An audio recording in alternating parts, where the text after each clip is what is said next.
take it back. It's out there.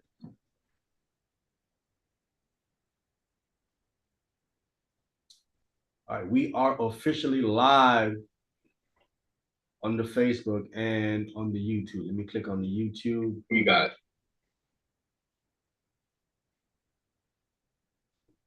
I changed. No, this is not it. Oh, I changed this. Live one. It ain't popped up yet. That's last year's. Come on. Did it pop up yet? Not pop up yet. Here it is. All right, here we go.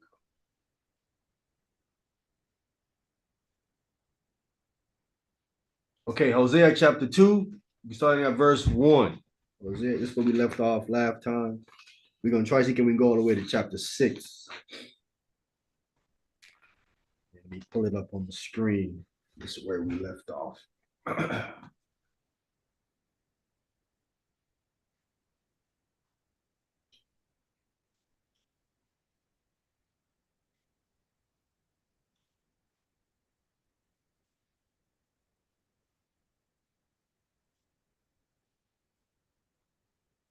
Hosea chapter 2.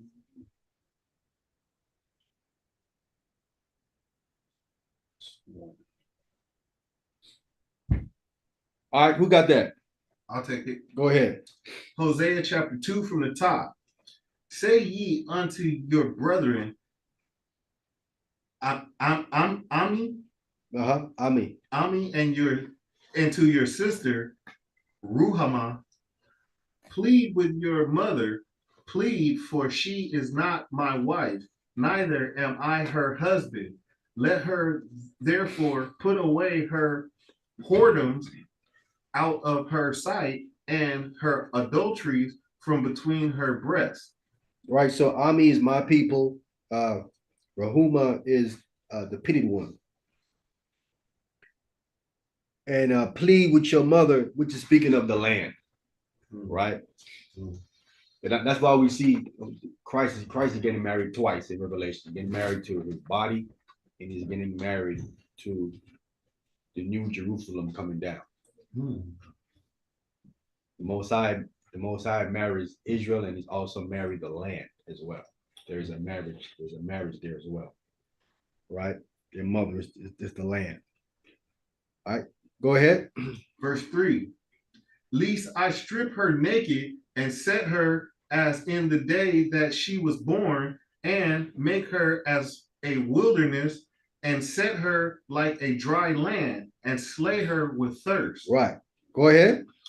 Verse 4. And I will not have mercy upon her children, for they be the children of whoredom. Right, that's talking about the people.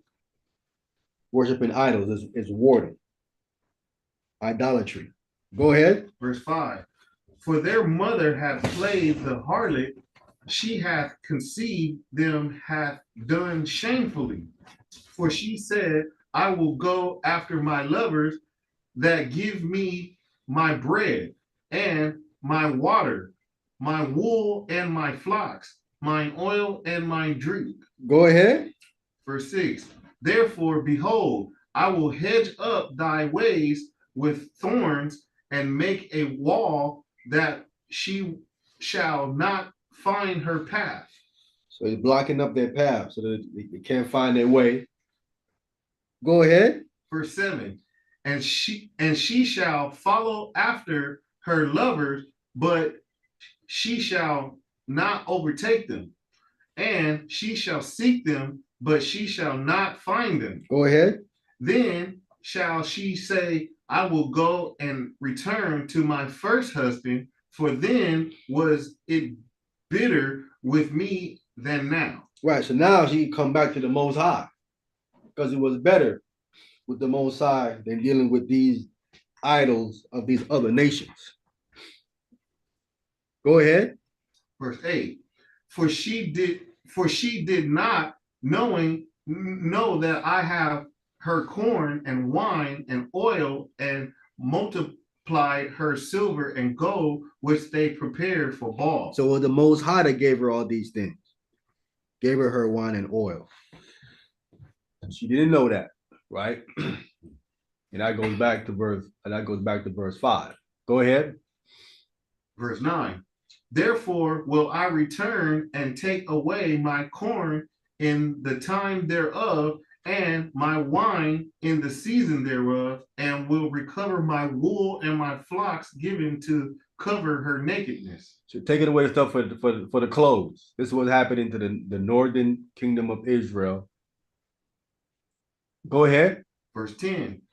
And now will I discover her lewdness in the sight of her lovers, and none shall deliver her out of my hand.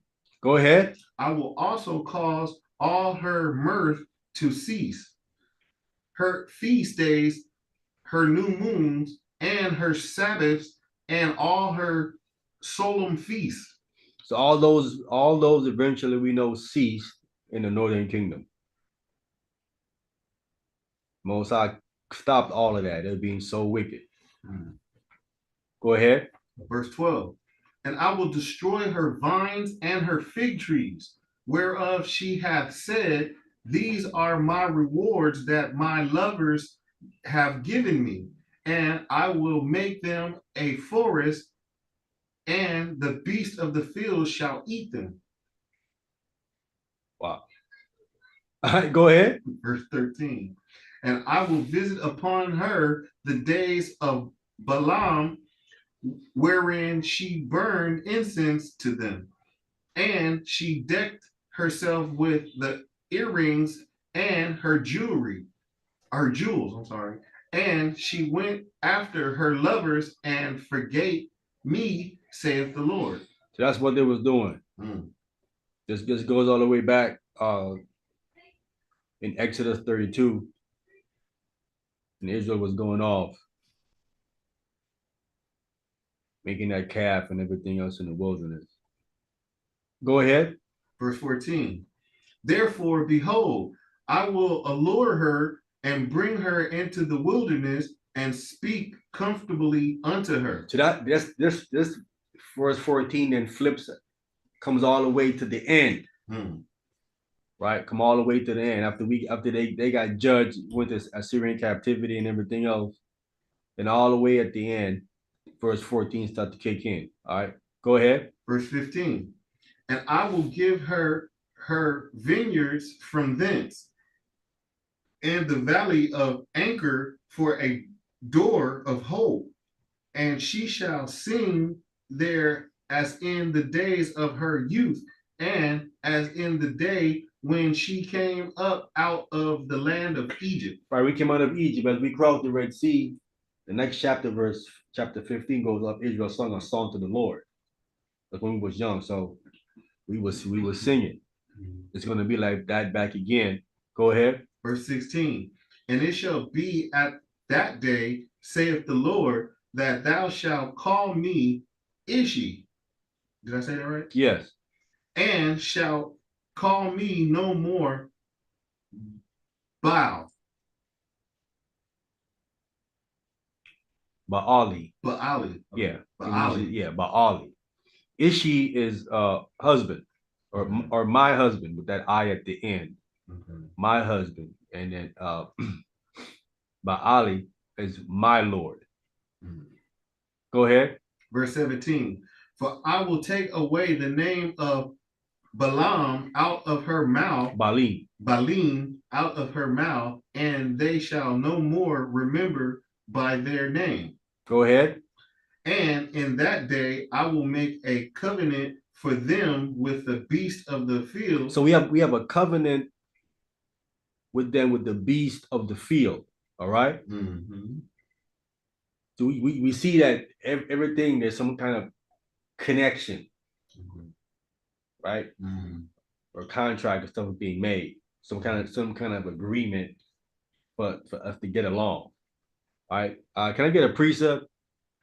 Isaiah 65 and 25. We're gonna come back here. Hold that. Let me pull it up here. We're gonna come back. Matter of fact, let me stay here and grab another one so we can stay at verse 18 here. Open up a Yeah, I'll take this one when everybody's there. So. All right, let me pull it up here right quick. Then 65 and get verse 25.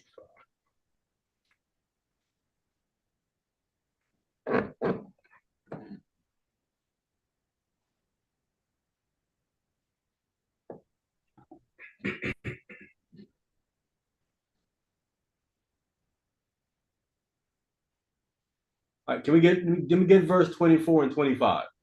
Yeah, I got it. Okay. Go ahead.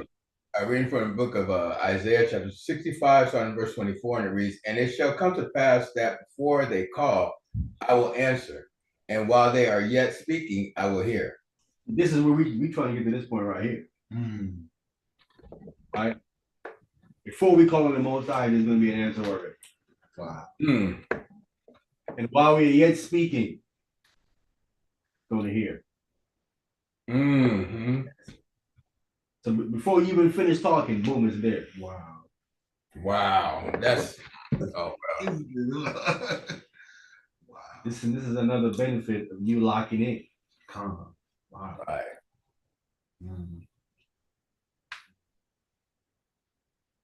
Kind of like when the angel came to strengthen the Yahweh shot.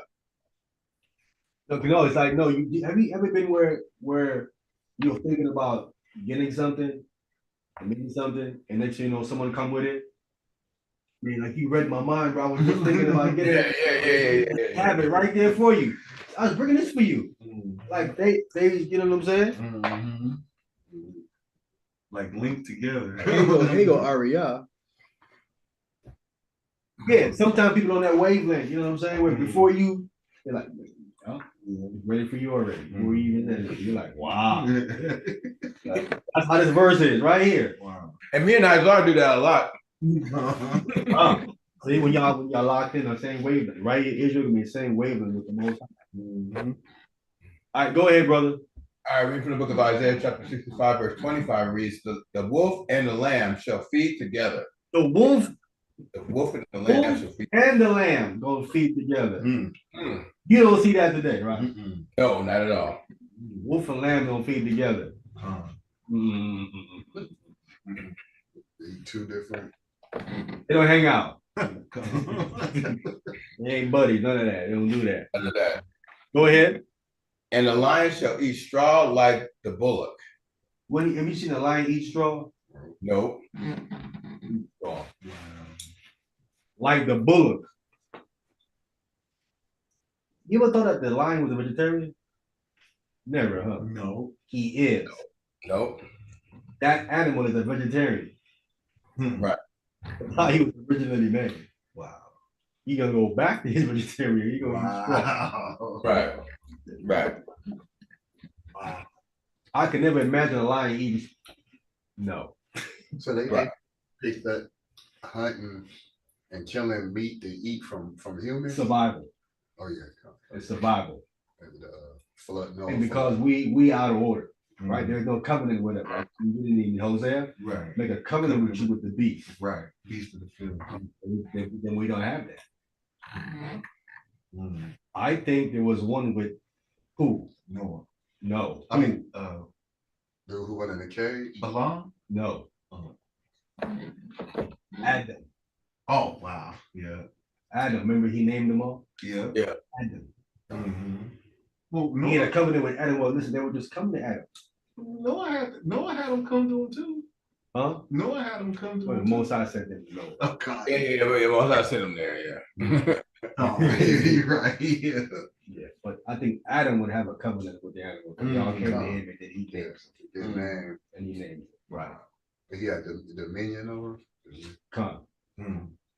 But that's part of the covenant, right? And part of the covenant is that we look out for the animal, like they would look out for us. You know what I'm saying? Right. They were trying to hunt them. They do out there and kill them. You have a contract, right? Wow. And I think at this time as well, too. These animals are going to be talking. Why? Because when you violate the contract, they're going to bring it up. Oh wow. You're violating the contract God made between us. We reading Isaiah. Wow. Yeah, so they probably aware, like even if you have like But dogs, it makes sense. It's a contract. they probably aware of If I stuff. can't talk to you, how can I bring it up Right. that you violated it if I can't even speak to you? Wow. I can't growl at you, but like, I don't know what you're saying. You need to speak English. I don't know. You hungry? Look, you speak Hebrew. I get that. That ain't gonna work. Yeah, I think animals gonna be speaking, bro, like they was. I believe they spoke in the beginning, and they're gonna start speaking again. Right? Go ahead, brother.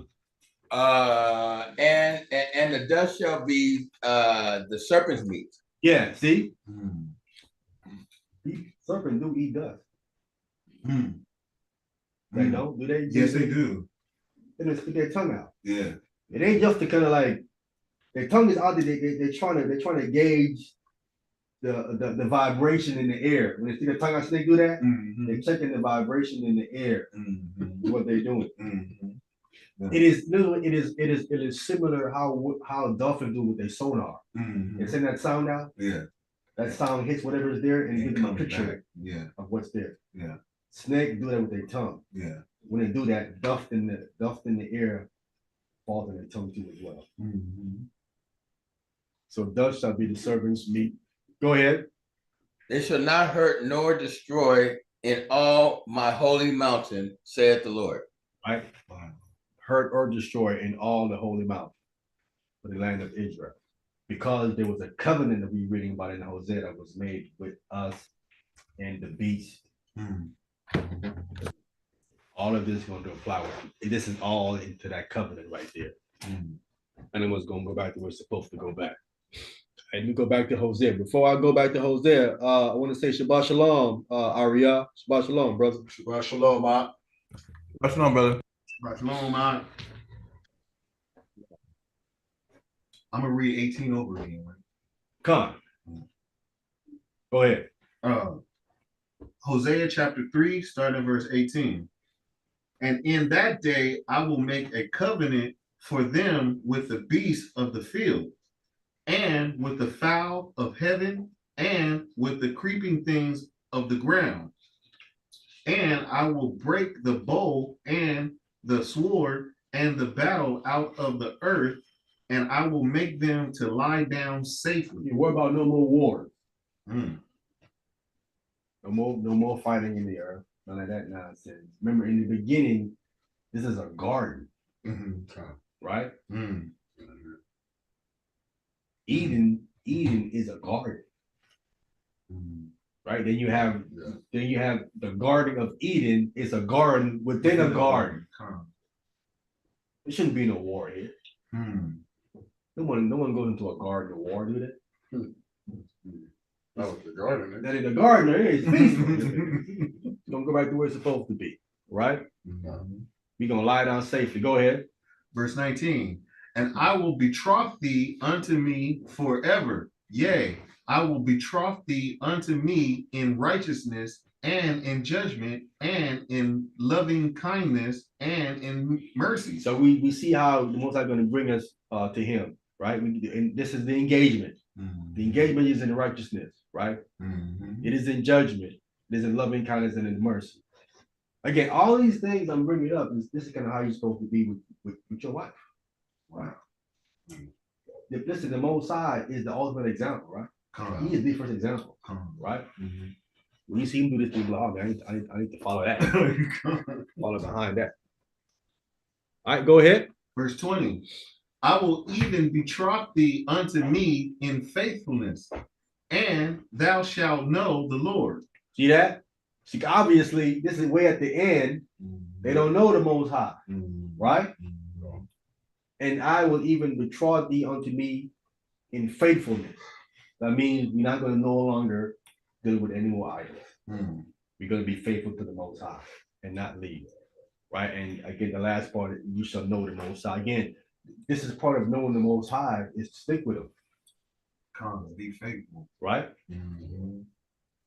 You really don't know someone until you spend a lot of time with them, right? You can't be there a year and you be like, no, you don't. You need way longer than that. Wow, you need way longer than that. right? The longer you stay, the more you know about the person. You get what to understand. And then with you, vice versa as well. Come You know on. what I'm saying? Go ahead. Verse 21. Wait, Yeah, 21. 21. Okay. And it shall come to pass in that day, I will hear, saith the Lord, I will hear the heavens, and they shall hear the earth. So there is a disconnect happening here between the heavens and the earth. There's a disconnect, right? You ever thought that the heavens was alive? Wow. Disconnect. We know the earth is alive. Yeah. The Most High isn't a God of death. Everything He creates is alive. Come. Wow. You can understand it or not.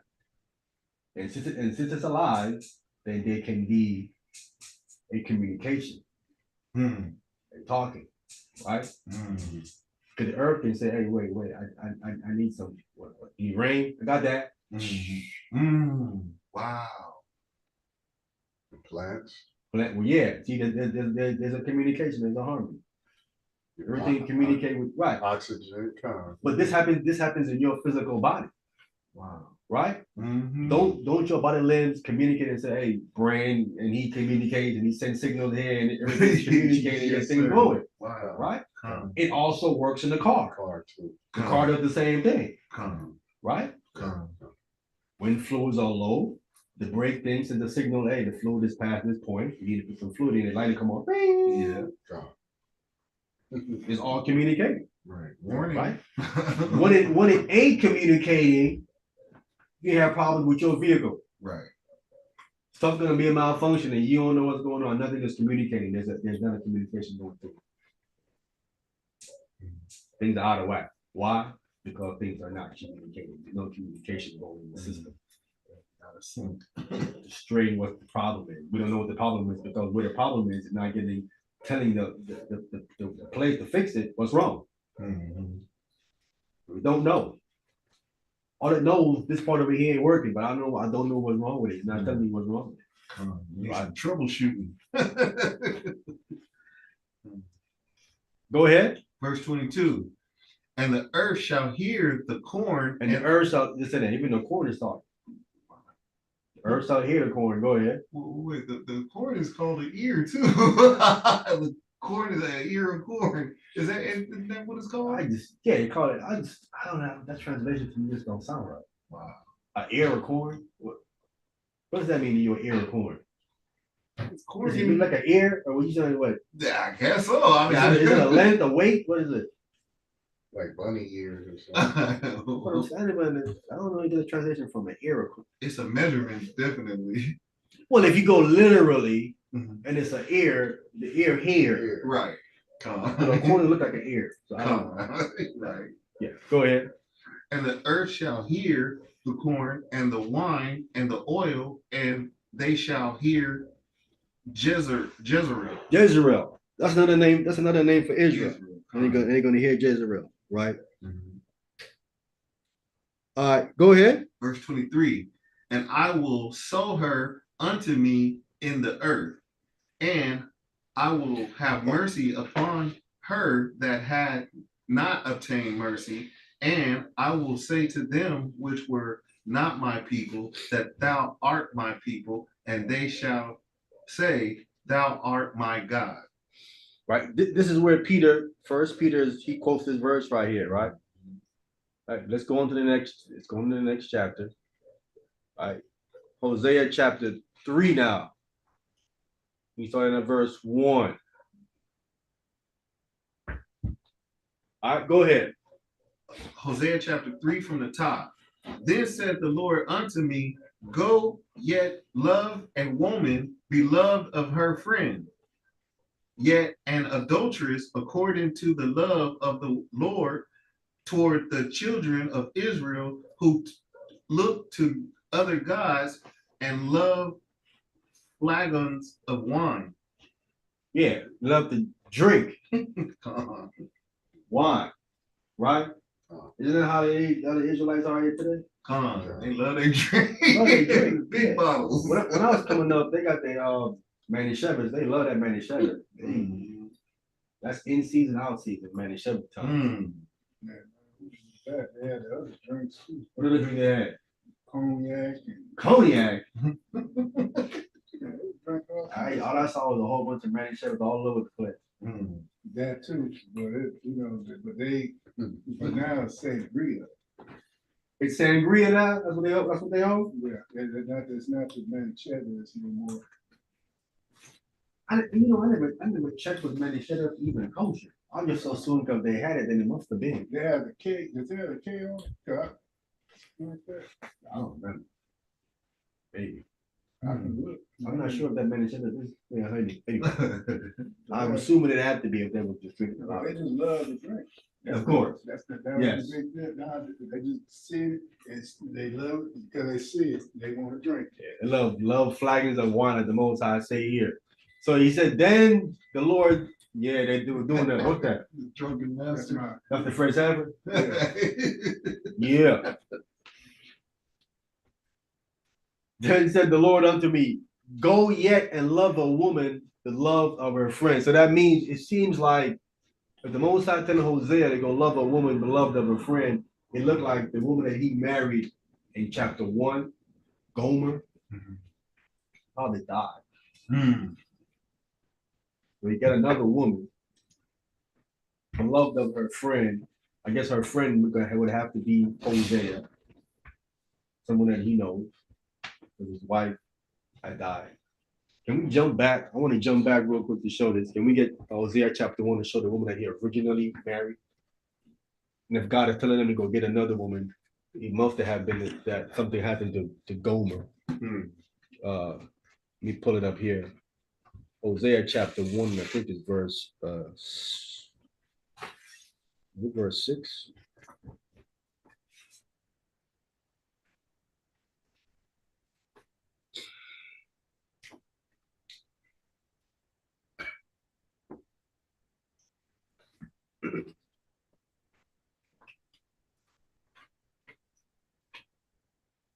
Yeah, verse 3. Hosea chapter 1, verse 3. Yes, sir. I take it. Hosea chapter 1, starting at verse 3. So he went and took Gomer, the daughter of Balaam, Dibali. Debalim, which conceived and bare him a son. Right. So this is his first wife that he took. So now we go back. Hosea chapter 3 and 1. The Lord tell him, go yet and love a woman beloved of her friend. So he's getting another woman. We know that the Most High is not with adultery. He's telling him to go get 2 women. Something must have happened to Gomer because Gomer was a woman. She come from the land of adultery. I mean, a land of was committing adultery against the Most High. Right? So something could happen. Something obviously happened to her. All right, go ahead. Who's reading? Me. Go ahead. Hosea chapter 3, verse 2. So I brought her to me for 15 pieces of silver and for a homer of barley and half omer of barley. Right, so 15 pieces of silver, right? I think that was the price of a servant or a slave, right? For an omer of barley and a half a omer of barley, right? So we have 15 pieces of silver, and then we also have some grain and wheat here. All right, go ahead. Verse 3. And I said unto her, thou shalt abide for me many days. Thou shalt not play the harlot, and thou shalt not be for another man. So will I also be for thee. Right. So the Most High is saying to us, thou shalt abide with me many days. Thou shalt not play the harlot, and thou shalt not be for another man. So will I also be for thee. So if you faithful to me, I'm faithful to you, right? What the Most High is saying, right? I'm not dealing with nobody else, right? So anytime they bring up to you that the Most High God is dealing with another nation, that is wrong. That would be adultery. Just simply tell them that Come. and get their response. Come. Because you say, because we have a contract, Mhm. an everlasting contract. Everlasting. If the Most High grabs in another nation, what is that? Adultery. That's adultery. Be the bride. You violating the contract. Another reason why Romans 11 can be saying about it bringing in new people is adultery. And that's another reason why the Gentiles, most of them in the New Testament, are Israelites. And yes, it would be adultery again. Wow. It would be violated because Christ has only come to destroy the law or the prophets. Come. So the contract is still there, it's still in effect. It's adultery. And that's why you see the text is constantly talking about Israel. Come. You're right, from the first book to the last book, Mhm. right? Go. If not, you will see something different. Go ahead. Verse 3. And I said unto her, thou shalt abide for me many days, thou shalt not play the harlot, and thou shalt not be for another man. So will I also be for thee. Go ahead. For the children of Israel shall abide many days without a king and without a prince, and without a sacrifice, and without an image, and without an ephod, and without teraphim. Right. This is that happened after 70 AD and all that. All this kind of came down on us where we was without a king, right? Because in the Southern Kingdom, they rejected the king, the Messiah, Come. right? So we went without a king, we went without a prince, right? Mhm. This should be ruler. Because what is a prince? A prince is a son of a king, right? Come. Christ didn't have no son. So it can't be talking about the son of a king. Christ didn't have no son. And without I have to prove it before they say that this brother don't make this stuff up again. See what I'm saying? But it says prince right here. We're talking about a ruler. But a prince is a ruler. You know, he's also the son of a king. Come. But why am I saying that it is ruler here? Because the king who knows Christ didn't have no son, no children. Right? Can we get in the same book, Hosea chapter 8? I think it's Hosea chapter 8, verse 4. Or else the rulership would have went down to the good eventually. Come.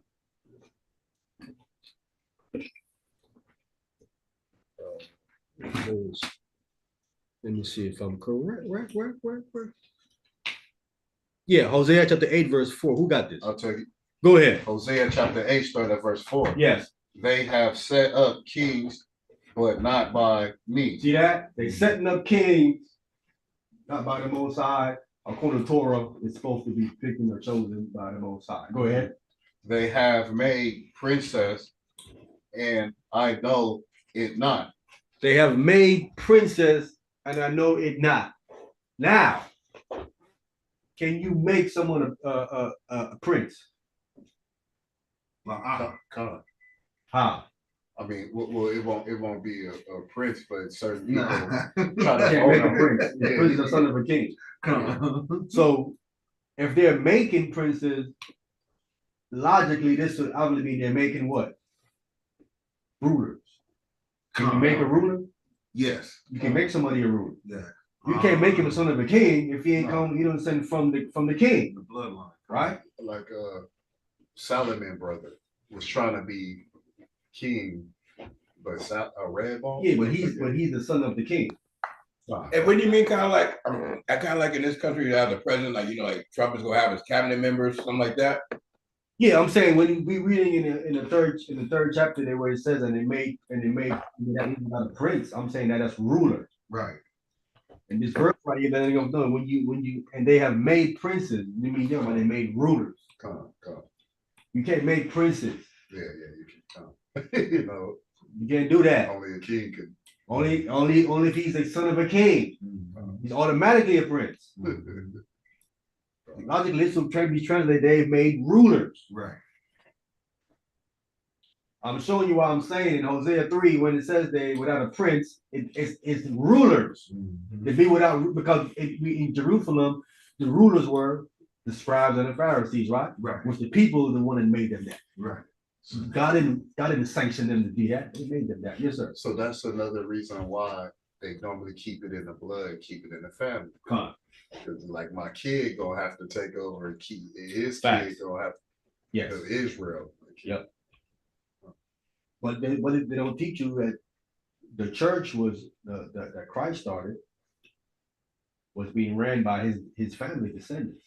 None of his children, he had no children, but the family, the people in his family from his mother's side, they continued to be bishops over the church going all the way down. And that's documented as well. For this, I'm making that up. That's also documented. All them bishops afterward, all the way down. I think Jude, the book of Jude. Jude was like the last one, I think, going all the way down before it was dispersed abroad. Was the last one. He was one of the bishops. So it continued in the Messiah's family. As you see, James, the Lord brother, was the first one over there after Hamashiach. Then after him was so on and so forth. Other brothers or cousins took over from the family of the Messiah. The Messiah family continued all the way down past 70 AD. Again, this is documented by the church fathers. All right, let's go back to Hosea now, chapter 3, where we was. Verse 5.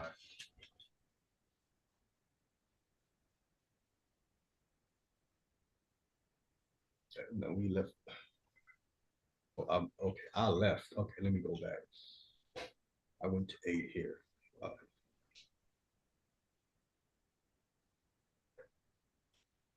Yeah, we have verse 5. Yeah, for this. So they were without a king, so we had no king. We had no rulers, right? Without a sacrifice, right? A zabak, that's what that means. And without an image, an idol, and without an ephod, right? The ephod was what the priest had on, right? And this ephod would be the Thurim and the Urim, right? Those little 2 stones, right? You throw in the ground and find out what the most I wanted. If we without that, right? And without a teraphim, a standing image, right? None of that. We was without these things for many days. Go ahead. Verse 5. Afterward shall the children of Israel return. See, we're going to come back, right? This is where we are. We are here. We are returning. We're coming back. We're returning. Go ahead. And seek the Lord their God. We're going to seek the Lord, the Most High, Yahweh, our power. We're going to seek Him, right? Go ahead. And David, our king. Go ahead. David, their king. We're going to seek David, the king, our king.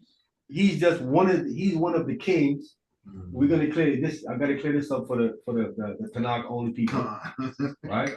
This is the verse they love to go to say that it ain't Christ, it's David. See, when Israel come back, Israel ain't finna go seek for Jesus. It says right here, brother, he's finna go seek for David, it says. Right? So the Tanakh only community is waiting for who? David. While we Messianic, well, they Messianic too, but believers in the New Testament, we're waiting for Hamashiach Yahushua, which they said, well, no, according to Hosea, we ain't waiting for no Hamashiach Yahushua, we waiting for David. Right, so we got to clear them up and get them on the right path. And I'm finna to use the Old Testament. So when we clear, I'm not finna use the New Testament. All right. And David, their king. Go ahead. And shall fear the Lord and His goodness in the latter day. When? In the latter day. The latter day. Right. Clearly, we in the latter day. This is clearly where we are. I need to get. Can we get Zechariah 9:9 first? Pull it up here. Zechariah chapter 9, verse 9. We need to get that first.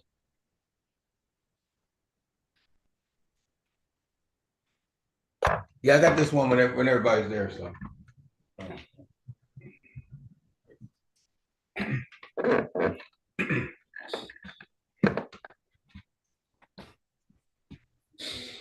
Hold on 1 second. Who got that? I got it. Go ahead, brother. I read from the book of Zechariah, chapter 9, verse 9. It reads, Rejoice greatly, O daughter of Zion. Shout, O daughter of Jerusalem. Behold, thy king cometh unto thee.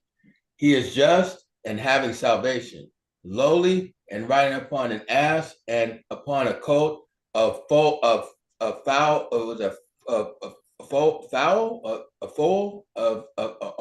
an ass. Yeah. So the first thing we have to establish is that Tanakh in the community, Zechariah says that the king, he's coming riding on an ass and upon the colt, the foal of an ass. This don't fit David.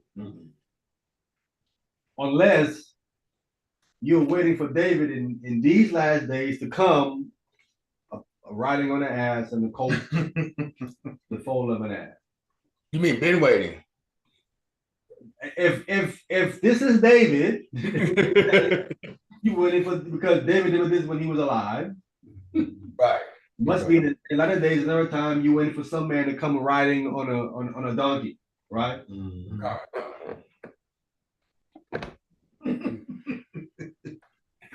Is today is a man going to come riding on a donkey for them? Then the question becomes, where is he going to do it at? Is it North America? Is it in Israel? Where is he going to come riding on his ass? Right. It's supposed to be done in Israel. If y'all in North America, y'all ain't gonna see it. Ain't gonna see it. No, ain't gonna see it here. No. That don't make any sense.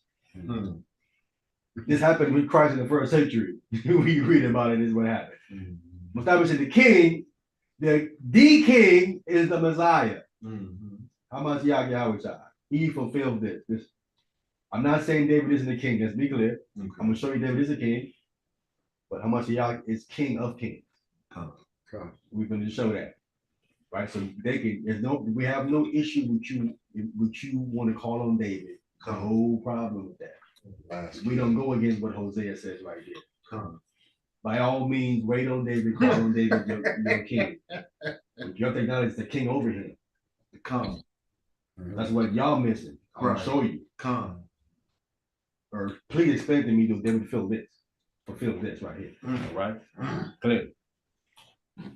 He's the last king. Huh? The last king. He's the king of kings. Hamashiach Yahweh, the king of kings.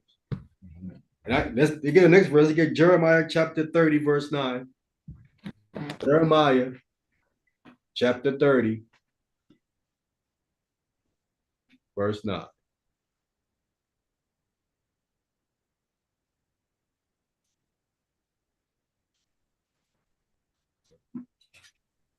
I got that one.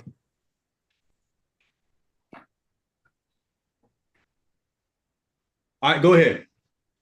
Jeremiah chapter 30, verse 9. But they shall serve the Lord their God and David their king, whom I will raise up unto them. So David has to be resurrected. Raise him up, right? So now he has to get resurrected and then come riding on a donkey. Now, this verse tells you where it has to happen. David was buried in the land of Israel.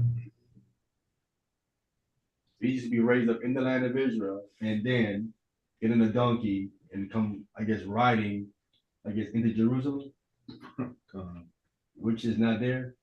Wow. I don't know how that's weird. You imagine a man riding in saying he's King David, a so-called black man over there in these times. Riding a donkey. Talking about he's King David fulfilling Zechariah 99. Y'all not dealing with reality no more. That's not what the text is saying. Come on. Stop it. So David got to be resurrected, right? And this only happens to the Messiah. When he dies and he resurrects, then everybody else falls in line after him. Transcend after him, right?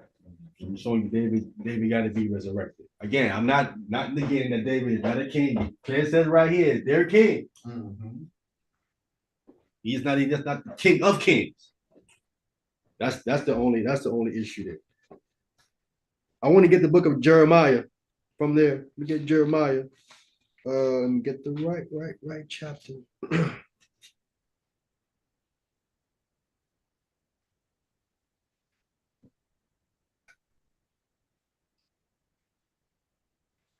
Jeremiah 23. So I want to get.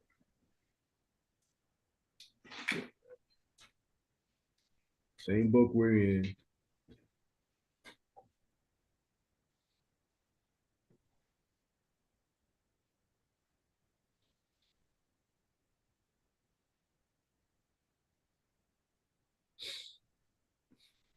Maybe. All right, let's go to verse 1 for some context. I didn't want to read verse 1, but let's just do it for some context.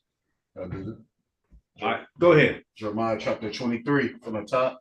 Yes. Woe be unto the pastor that destroy and scatter the sheep of my pasture, said the Lord. Right. So low on to the pastors, right? Mhm. These are the leaders that scatter the sheep of the Most High's pasture. Go ahead. Verse 2. Therefore, thou says the Lord God of Israel against the pastor that feed me, my people, ye have scattered my flocks and driven them away, and have not visited them. Behold, I will visit upon you the evil of your doing, saith the Lord. Right. This verse can be applicable, applied today, right now, in our time, right or wrong. Come. Is that in the churches? This is what was happening in the churches, Come. right? Mhm. Because a lot of these churches today, right, as of this right now, a lot of these major pastors, a lot of their members left, right or wrong. Right. That's right. TD Jakes, look at it again. You will see the top balcony empty. Snakes. Creflo Dollar, a lot of them left. Many of them all over the place. They scattered all over the place, right? And he says, because you have not visited them. You know, pastors to go visit their congregation. Come. They don't do that. Wow. No, they don't. Wow. Then he says, behold, I would visit upon you what? The evil of your doing. Then just a couple weeks ago, TD Jakes called a stroke live. Live. We call it stroke or something, a mild stroke or something. And pastor after pastor, he's getting caught in some kind of adultery, gayness. A few of them died. Maybe another one, he was preaching, and he sat down, he died. I don't know if y'all seen that video. Wow. He was up preaching. As he sat down, he died when he sat down. Oh, yeah, I think I saw that. Yeah, he was preaching. He was saying how he did the whole spin. And as he sat down, he died as he sat down. I think that was after TD Jakes. This is before. I saw this a few weeks ago. Yeah. So that was, Yeah. A lot of pastors been getting hit. All of them been getting hit. The Most High been dishing out even the evil upon them, what they've been doing. A lot of them been getting this verse applicable to right now. And there's one up there in the midst of his speech, and he's saying, if I'm not as powerful as I say, let God strike me right now. And something from behind him fell down right on his head. I What? was like, wow. Yeah, the Most High, again, he's not playing, he's visiting the evil. Because listen, they've been doing a lot throughout the year. They've been doing a lot throughout the year. And we see a lot of them getting hit, dying too. I just, you know what I'm saying? Not just strokes, but death. And they're dying in some weird way. How is it that you just sit down and die? You preach and just sit down and die in front of your congregation. And while TD Jakes is live, caught a stroke live while he's talking about how he love you and all of that. Most of like, you being phony. Give him a stroke right there live. Wow. He's making everybody see it. I'm gonna do it live so everybody watching you can see. You cannot clip and cut this like it didn't happen. I'm gonna show everybody that. Listen, see, here it is right here. I think he's lying about being in Diddy's parties and stuff. Like he wasn't there. He probably was all part of it, all with it and everything else. And like he wasn't with it. Like God knows. Yeah, he was part of it. He was with it. He was a part of it. Yeah, he was with it. They're lying to the congregations of the flock. Why you don't scatter them? Half of them will left you, and you sit up here lying. Because he had some security guard doing the jig dance in one of the Yeah, all of that kind of stuff. Yeah, being phony. Now it's a whole bunch of pray for TD Jake and pray for TD. You can pray all you want. If God's hitting them and God don't show him mercy, your prayer ain't doing nothing. When God decided to come get you, that's what it is. All right, who was reading? So Let's go ahead. Continue. verse 3. Come. Jeremiah chapter 23, verse 3.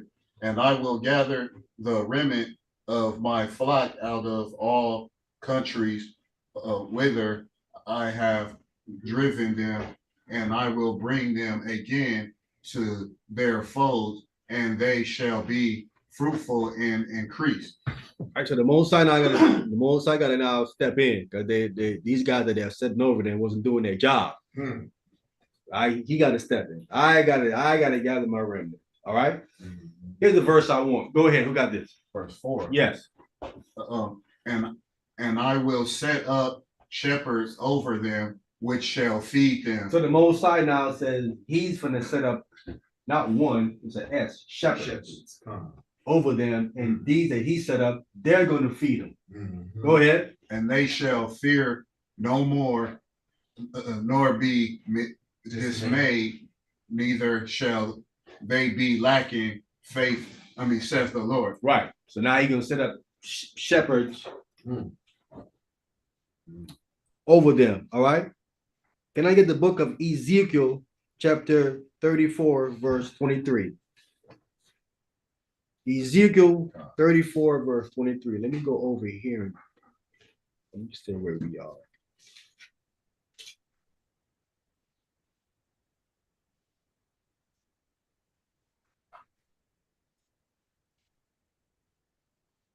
Let me see if it's the correct verse. I think this is the correct verse. Got caught faking the funk, you have to give it. Huh? Got caught faking the funk, you have to get out. Got caught faking the Ezekiel 34, 23. Yep. Rant wall.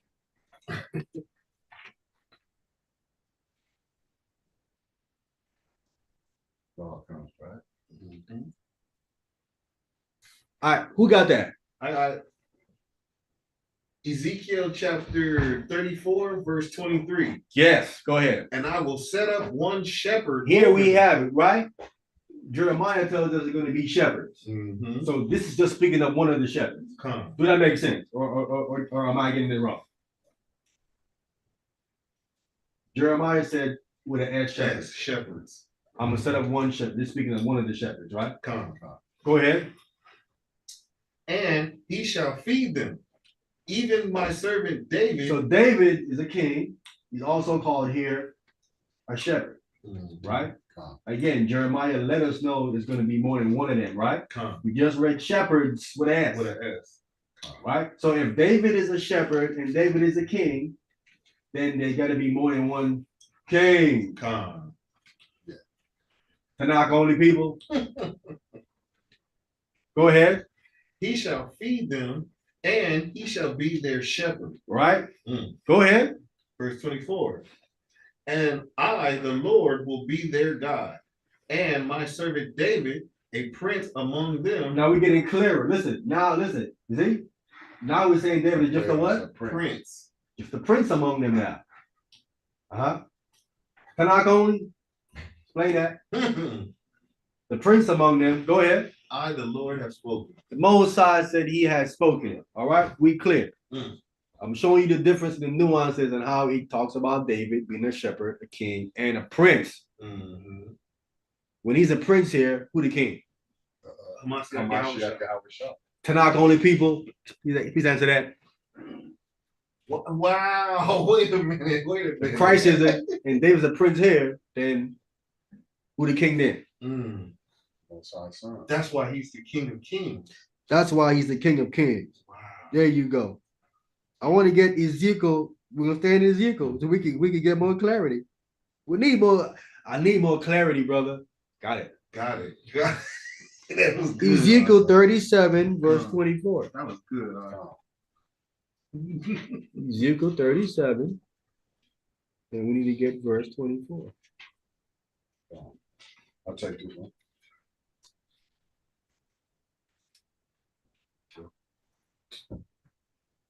Just going back and forth, we can get some clarity.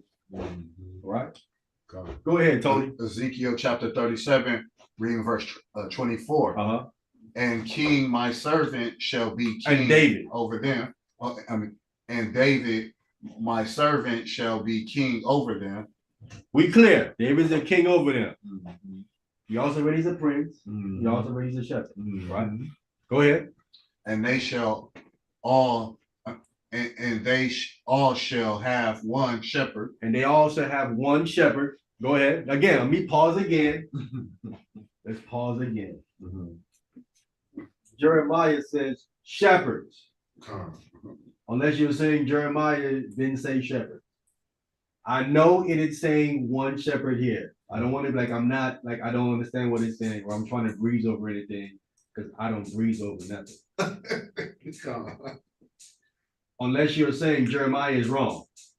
Because Jeremiah said shepherds, that's why I read it first. Come on, the S. All right, be clear. That's what I'm saying here. He's one of the shepherds or one of the kings. I wanted to be clear. Be clear to the verse, all right? And they shall, and they all shall have one shepherd. Go ahead. They shall also walk in my judgment and observe my statutes and do them. And shall do them. Okay? Now, we can get more clarity. They're not only people. Let me get some clarity for them, right? I'm showing you, I'm giving you the nuances so we clear, right? Now I'm gonna go further and clarify and show you David is a king, but he isn't the king that's gonna be uprooted. He is a king under another king. All right. Can we get 2 Samuel chapter 7? And let me get the correct verse. Right, 2 Samuel. Make sure it's the 2 Samuel.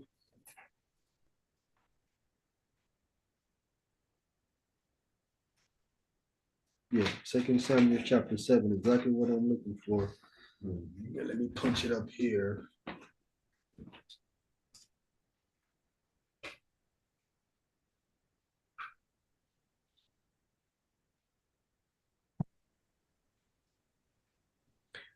And it's starting at verse, let me start at verse 10. I got it. All right, go ahead. 2 Samuel chapter 7, verse 10. Moreover, I will appoint a place for my people Israel, and will plant them, and they may dwell in a place of their own, and move no more. Neither shall the children of wickedness afflict them any more, as before time. This is where we're coming into, right? He's going to appoint a place for us, and no more, and we're going to be planted, and we're going to dwell in a place our own, and all this moving going to stop. Neither shall the children of wickedness afflict them anymore as before. We know who these people are, right? These are these other nations, right? The Canaanites, especially these Hamites in them, all right? Go ahead. Verse 11. And as since the time that I commanded judges to be over my people Israel, and have caused thee to rest from all thine enemies, also the Lord telleth thee that he will make thee an house. So he's speaking to David. He's going to make David a house. All right, which is a house is basically here is talking about a lineage, a line of descendants. Go ahead. Verse 12. And when thy days be fulfilled, and thou shalt sleep with thy fathers, I will set up thy seed after thee, which shall proceed out of thy bowels, and I will establish his kingdom. Now, clearly, that's not talking about David. He said he's going to establish his kingdom. So this person sitting on this throne is not David. It is someone that comes out of David's line, right? So right here, Out of thy bowels. out of that, right? Someone that comes out of his line. That's down the line, right? I'm just coming to the fact to say that it is not David at the top. There's somebody coming out of his line at the top. So we talking about David, our king, and all of that. There is someone over him, according to this verse right here. Right. And it's called this person's kingdom. I'll establish his kingdom. His kingdom. It didn't say establish your kingdom. Wherever this person is, I'm establishing his kingdom. He's telling this to David. David know already I'm not going to be the top man. He's being told right here. Tanakh only people, please reconcile this verse. I need to hear it. Yes, sir. So he knew it instantly. He knew already a long time ago. It's these Tanakh only people that they didn't want to catch up. They want to play catch up. Remember earlier we was talking and you said how we would know it instantly when we lined up with the Most High. Yes. We would know instantly. Yes. So he knew instantly right here that he's not the top guy. David knew already. Well, matter of fact, we're going to read it. He knew. In case you think that he didn't know. In this chapter, he knows. And he gonna tell us. If you think it's Solomon, it's not Solomon.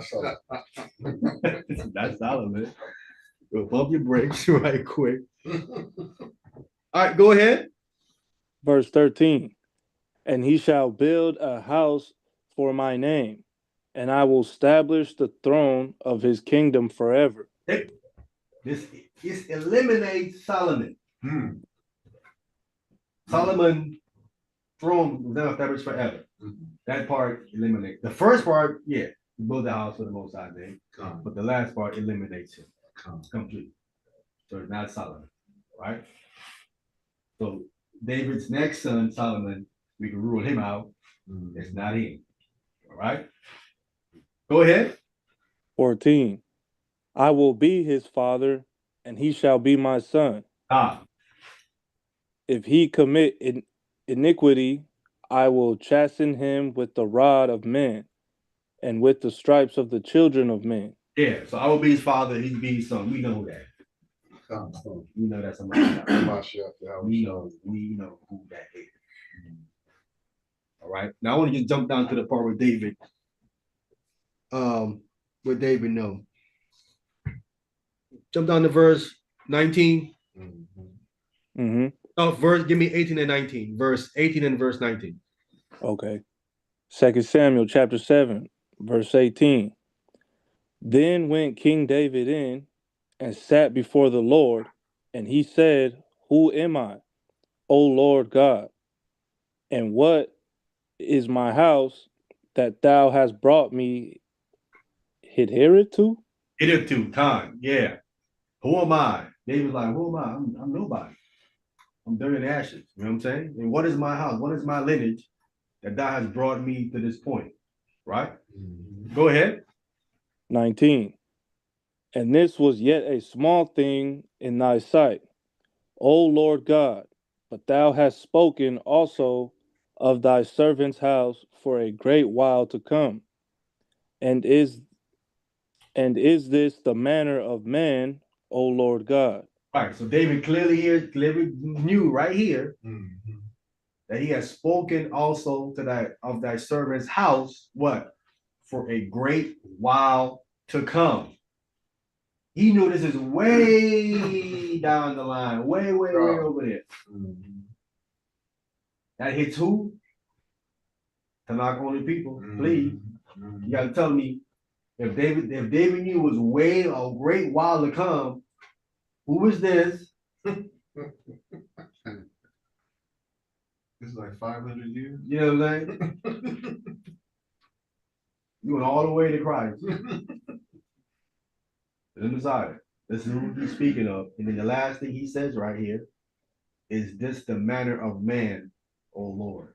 Mhm. He goes, what kind of manner of man this is going to be? Mhm. This is not no regular man. Mhm. They understood this already. Mhm. This ain't no regular dude. Mhm. And He's they, more than that. Yes, sir. they use that verbiage too. What manner of man is this? Wow. He commands the winds and talk to the wow. What manner of man? Now listen, if you're still not clear on Wow. what that last part is saying, I'm gonna have David clear it up for you. Ooh. Can we get Jeremiah 33? Jeremiah 33 and 17. Are we going to come to Jeremiah chapter 33? And we're going to get verse 17 and 18.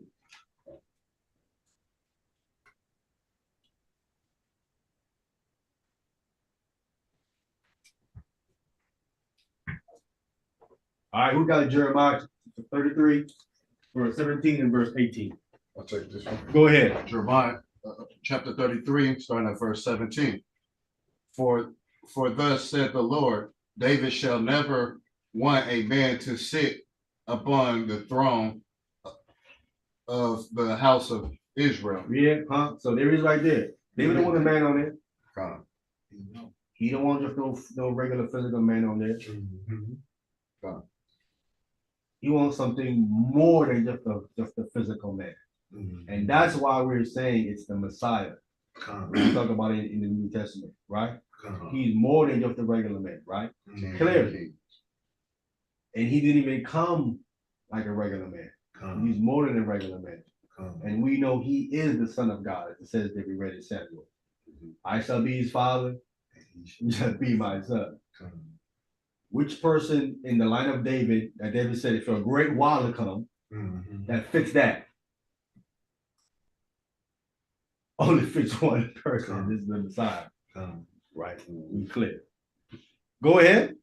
Verse 18, neither shall the priest, the Levites, want a man before me of offer To offer. to offer burnt offerings and to kindle meat offerings and to do sacrifices continuously. Right.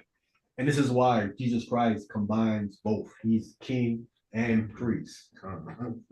King David don't want no regular man on there. The Levites, neither. Mhm. They want something more than just a regular man. Mhm. And this is what we have to decide. Mhm. We're not the only people. No, explain this then. Mhm. Explain that. King, priest, and shepherd. Wow. And let's get the last one here. In the last book of the Bible, Revelations. Let's get that in Revelation. We get that where it tells us about Christ being King of Kings and Lord of Lords. So we can see that, this is what he is.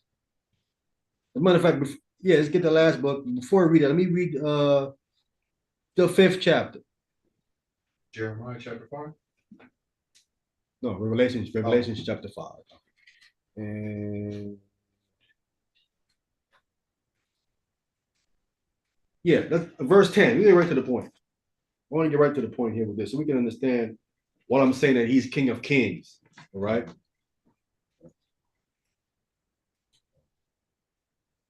Revelation chapter 5, verse 10. Go ahead. And has made us unto your God. Oh, I'm sorry. Revelation chapter 6, verse 10. 5 and 10. You got Verse 5, I'm sorry, 5, verse 10. Yeah.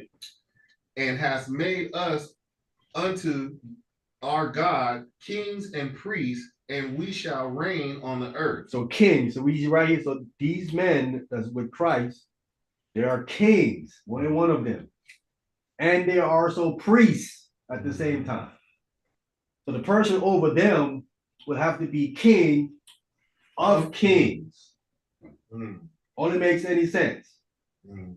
right? Mhm. Because he made them kings and priests unto the Most High God. Mhm. let's read it. So then we done with it. Look at the 19th chapter. Same book, 19th chapter, 16th verse. So why are we saying he's King of Kings and Lord of Lords?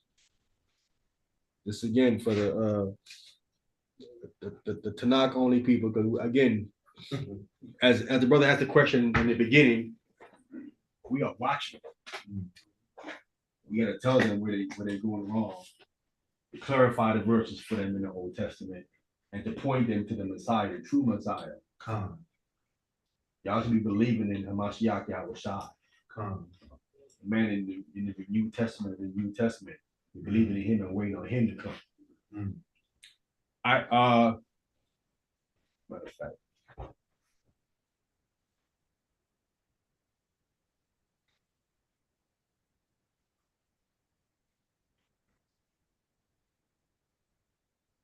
Tell us verse 11. We get some background. Verse 11. Go ahead. Revelation chapter 19, starting at verse 11.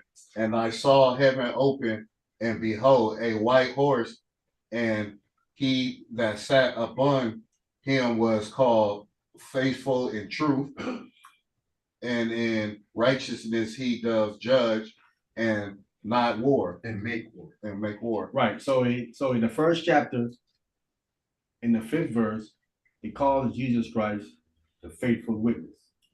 I'm establishing this is who he is, right? He's called faithful, he's the faithful witness, right? And true. So this is what this is speaking of. Go ahead. True.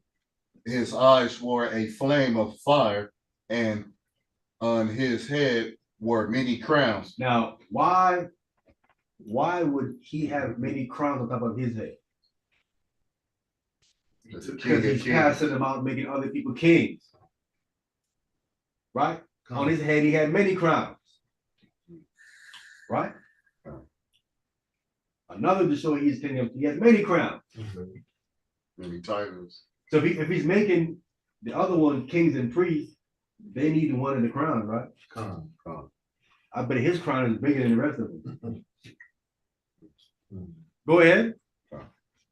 And he had a name written that no man knew but he himself. Go ahead. Verse 13. And he was clothed with a vesture dripped in blood, and his name is called the Word of God. We know who that is. Can't get that confused. Go ahead. 14. And the armies which were in heaven followed him upon white horses, clothed in fine linen, white and clean. Go ahead. Verse 15. And out of his mouth goeth a sharp sword, that with it he should smite the nations, and he shall rule them with a rod of iron, and he treadeth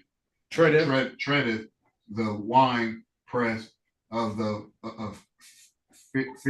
fierceness and wrath of Almighty God. Right. So he's gonna have to, when he comes back, to rule these nations with a rod of iron. You gotta be strict on them, okay, to get them in line. You know what I'm saying? And not only them, any rebellious Israelites gonna have to be kept in line too as well. The rebels and all of them gotta keep in line. And he tread up the wine presses of the fierceness of the wrath of God. So he's executing God's wrath and vengeance and judgment. All right, here go our verse. Go ahead. Verse 16. And he hath on his vesture and on his thigh a name written, King of Kings and Lord of Lords. Right. All right. We spoke with this verse already that he's not written like on his thigh. It's on the garment, the vesture. Right. Because you're not supposed to get tattooed. There's a name written. So there you have it, King of Kings, Lord of Lords. So David is the king. He's a king. He's not the King of Kings, though. That's just what he is. All right, let's go back now to Hosea. I have to go all the way around in circles just to get that clear, because we have to be thorough as we can, right? They're going to seek David their king and fear the Lord and his goodness and in the latter days. All right, next chapter, chapter 4, right? We're doing our best to try to cover as much as we can to help our brothers out. We in Hosea chapter 4? Yeah, we're going to chapter, we just finished chapter 3 just now, right? Come. And now we're going to chapter 4, starting at verse 1. All right, you go back, get it again.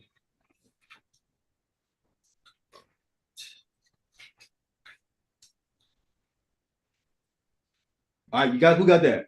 I'll take it. Go ahead. Hosea chapter 4 from the top.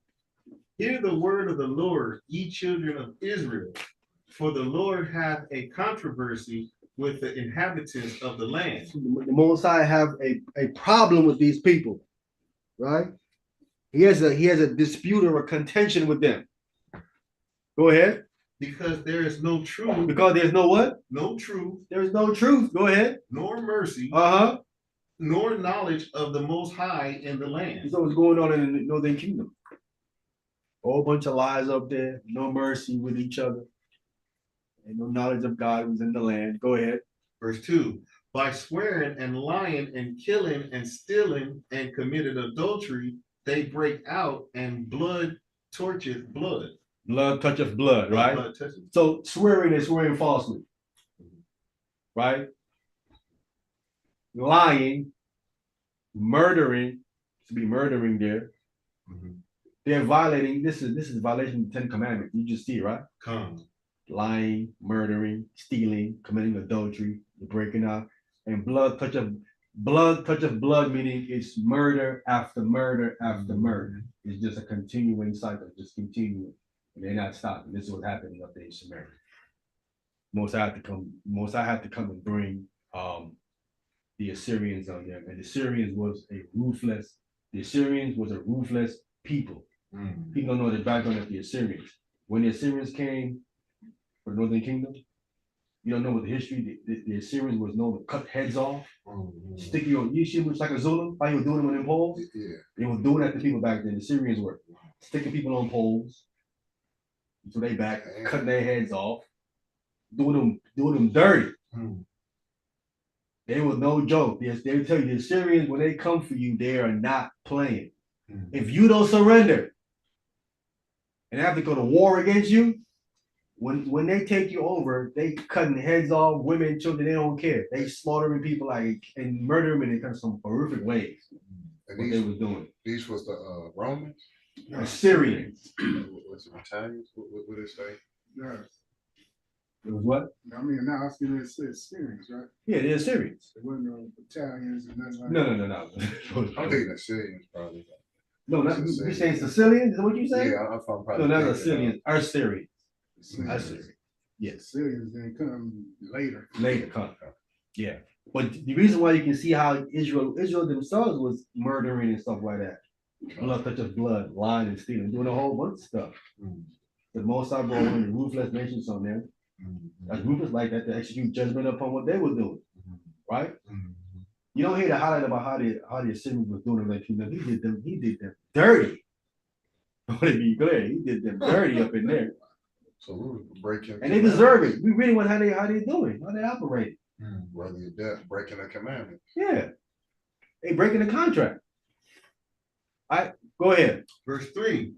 Therefore shall the land mourn, and every one that dwelleth therein shall languish with the beasts of the field and with the fowls of heaven.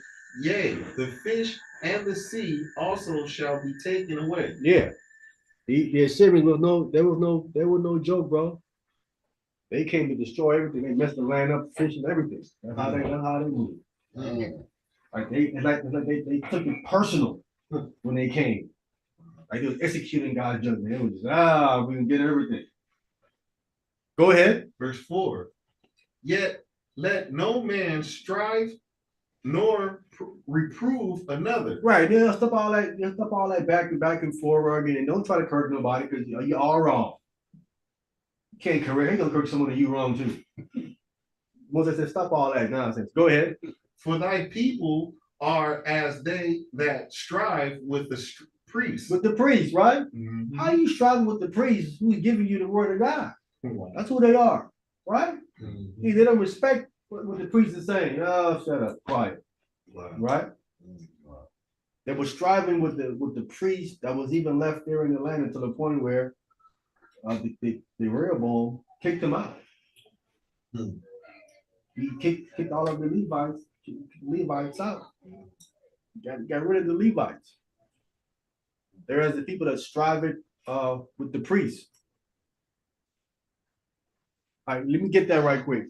Can we get 1 Kings 12? Put it up right quick. 1 Kings chapter 12. Let me pull it up over here. You can see this.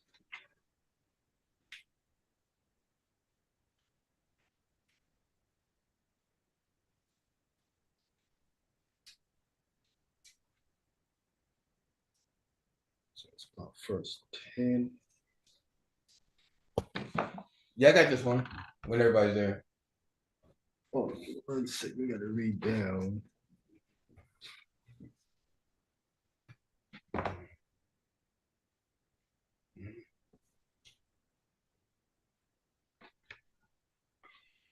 The Syrians that had no mercy.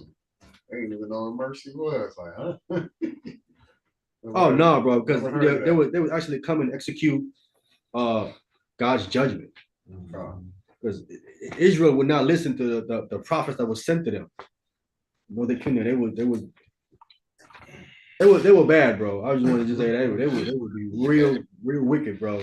That's it. Re- Yeah, they was killing each other anyway. Yeah, murdering each other. And breaking the commandments. Let me get verse 32. Right to the point. Okay, 32. Okay, reading from the book of 1 Kings, chapter 12, verse 32, and it reads, and Jeroboam,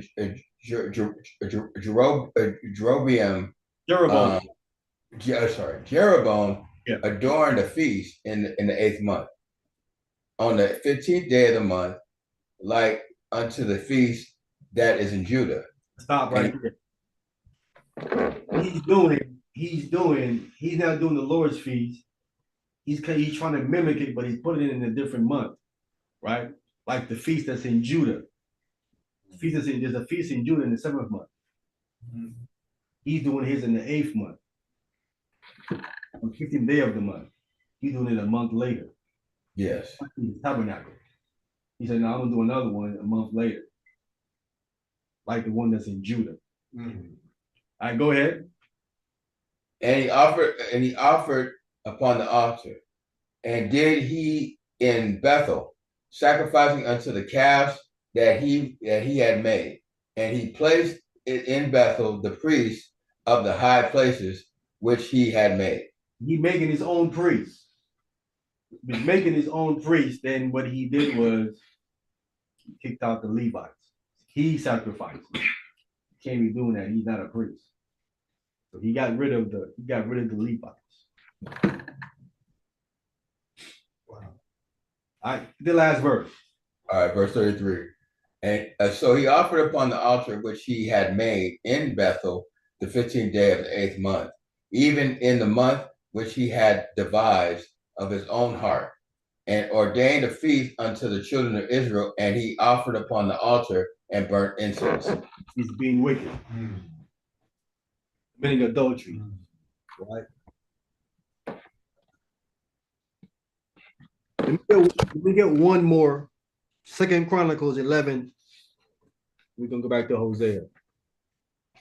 2 Chronicles chapter 11.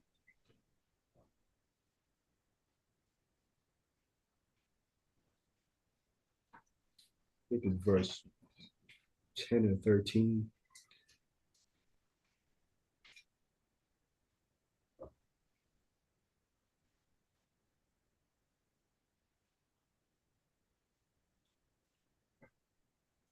Uh, 13.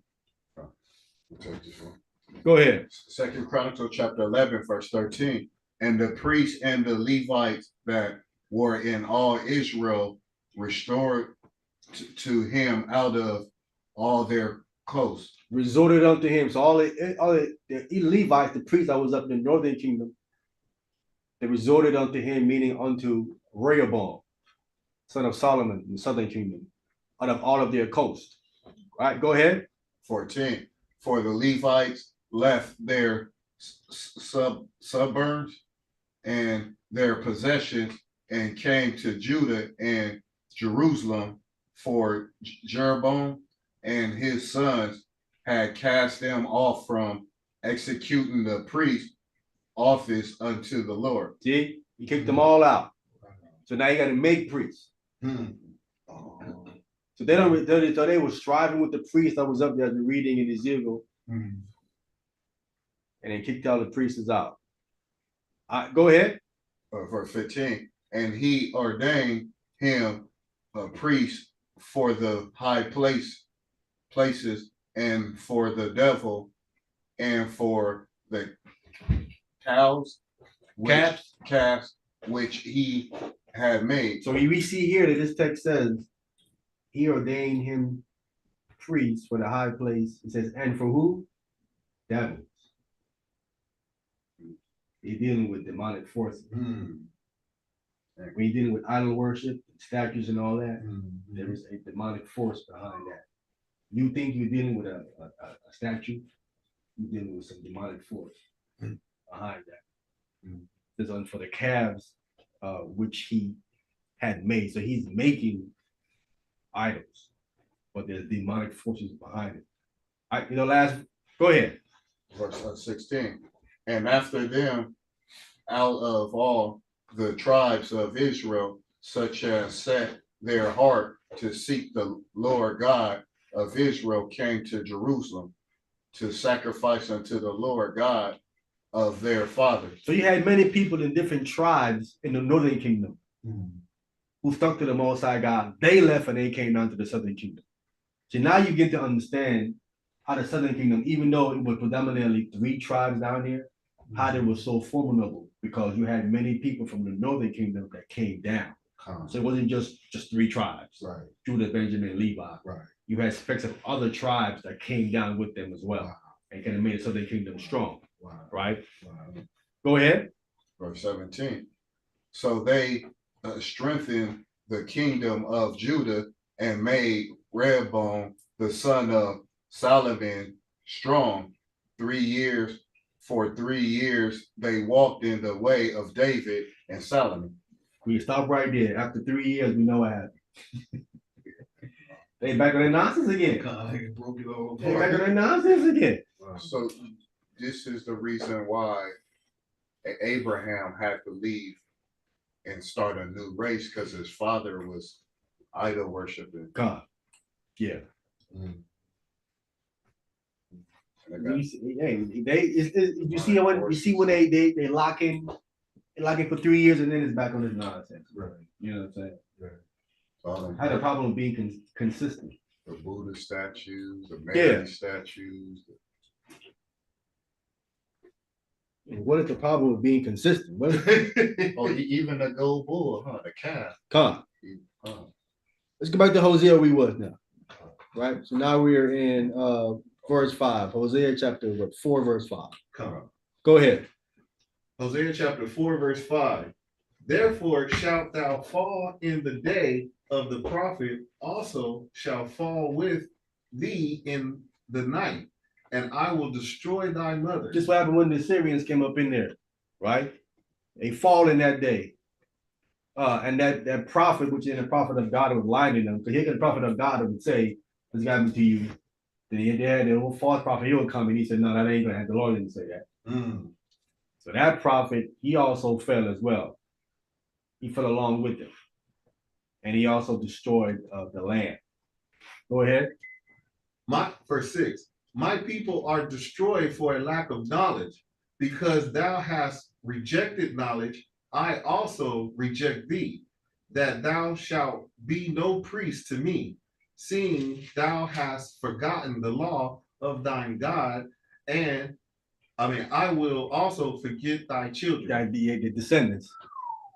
To this day, this verse is still irrelevant, right? We are destroyed for a lack of information, lack of knowledge. So because we has rejected knowledge, right? Can we get 1 Samuel chapter 2? When they said when they had rejected rejected knowledge. 1 second here.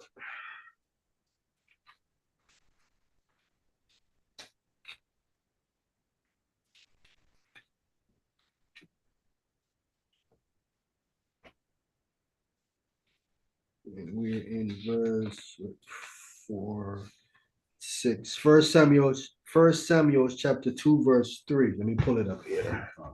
I'll take it when everybody there.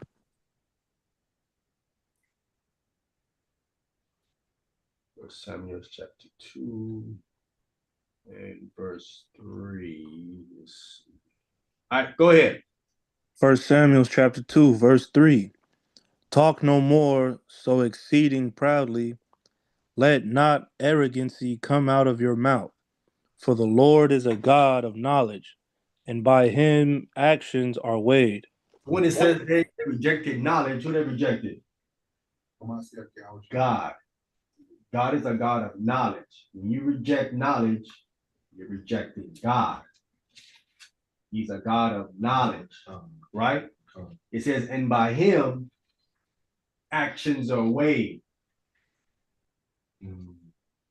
So he weigh what you're doing. Judge. You judge what you're doing. Actions, right? That's what he's judging. So the Most High is a God of knowledge. So when he says that they have rejected knowledge, they are rejecting God, right? And we know Christ is wisdom, right? So it's knowledge, wisdom, and understanding, right? So they rejected God, who is the God of knowledge. So talk no more exceeding proudly. And this is how to know the kingdom was, right? Then that arrogancy come out of your mouth. Remember, they were striving against the priests, like they won't be with the priests. They were proud and arrogant. Because the Most High is the God of knowledge. And we are destroyed for a lack of knowledge, as it says in Hosea. And seeing you have forgotten the law of thy God, you also forget your children. All right, let's go back to Hosea 4. All right, go ahead. Verse 7. God. Verse 7. As they were increased, so they sinned again. See, as soon as they got bigger and bigger, then they start to sin. Go ahead. Against me. Therefore, I will change their glory into We shame. need to stop right there. Hold up. All up.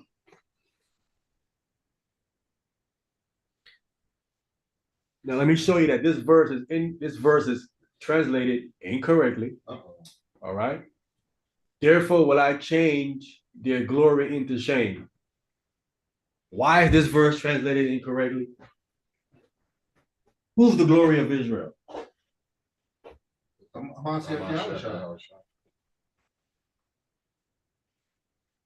Most High. So why would God say, I will change their glory, which is me, into shame? That make any sense? Doesn't make any sense. He is the glory of the nation of Israel. Right? Let me pull it here before they say I'm making it up. I just find the information and I'm going to just go ahead and read it. All right. Here we go. We're in Hosea chapter 4. And we're going to get verse 7. All right. I'm showing it so you can see it.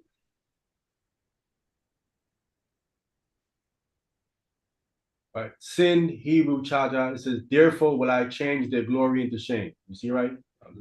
Highlighted here. The Sopharim, let me highlight the whole thing, you can see it. The Sopharim confess, you can get appendix 33, that they altered thus the primitive Hebrew text, which read, my glory have they changed into shame. it originally read, my glory have they changed into shame, i.e., they have altered the verb hemaru, they have changed, to Amir, I shall change, Oh, wow.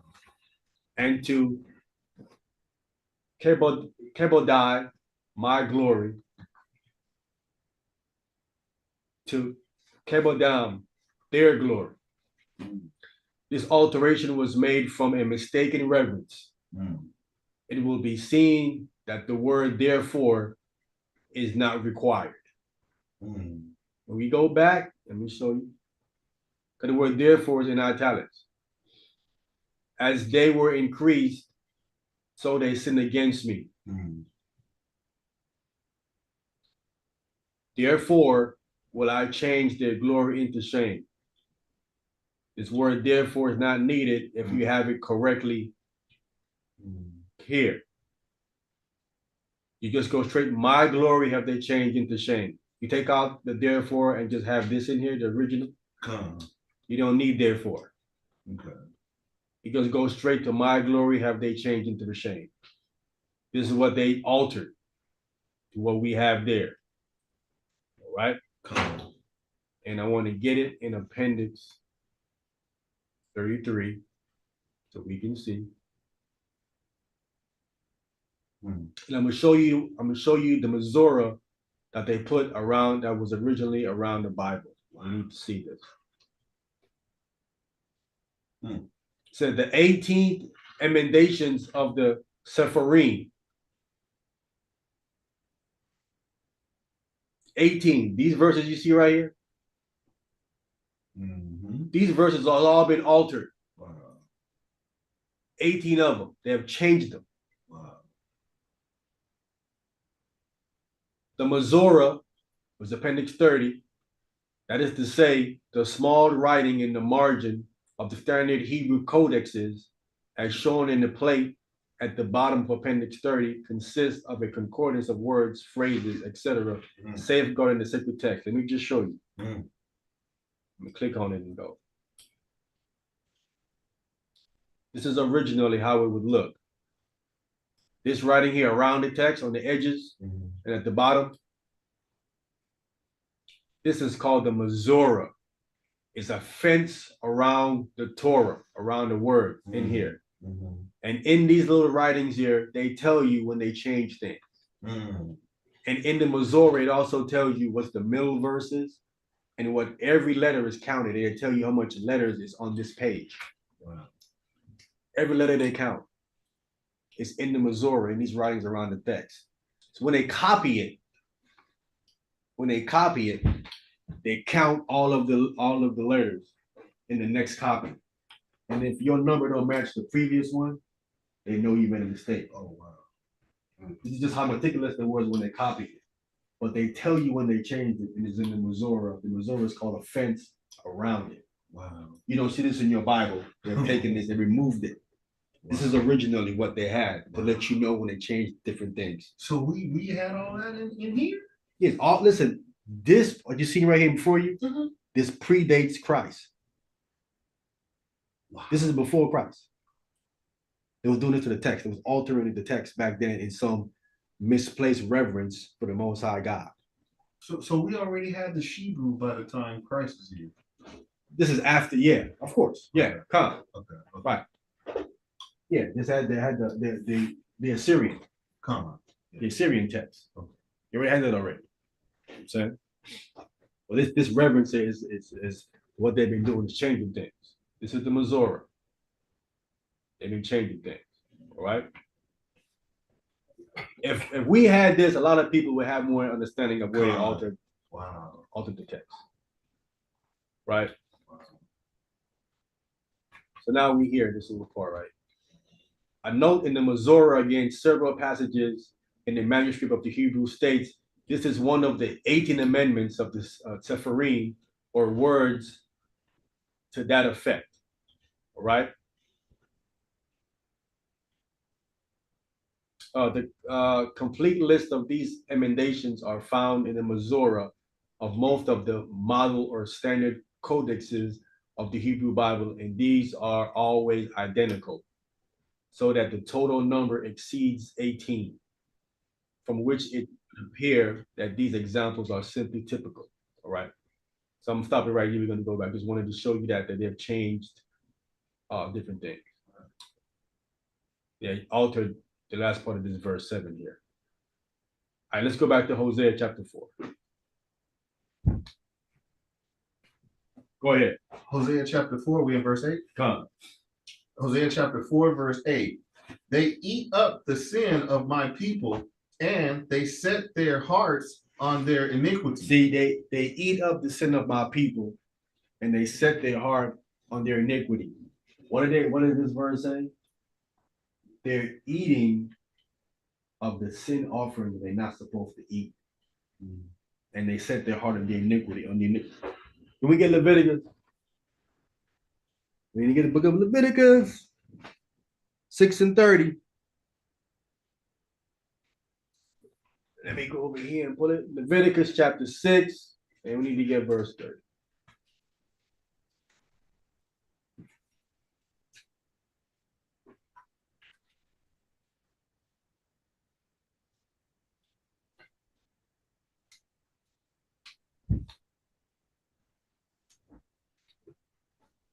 Look at Leviticus chapter 6, verse 30. You got it?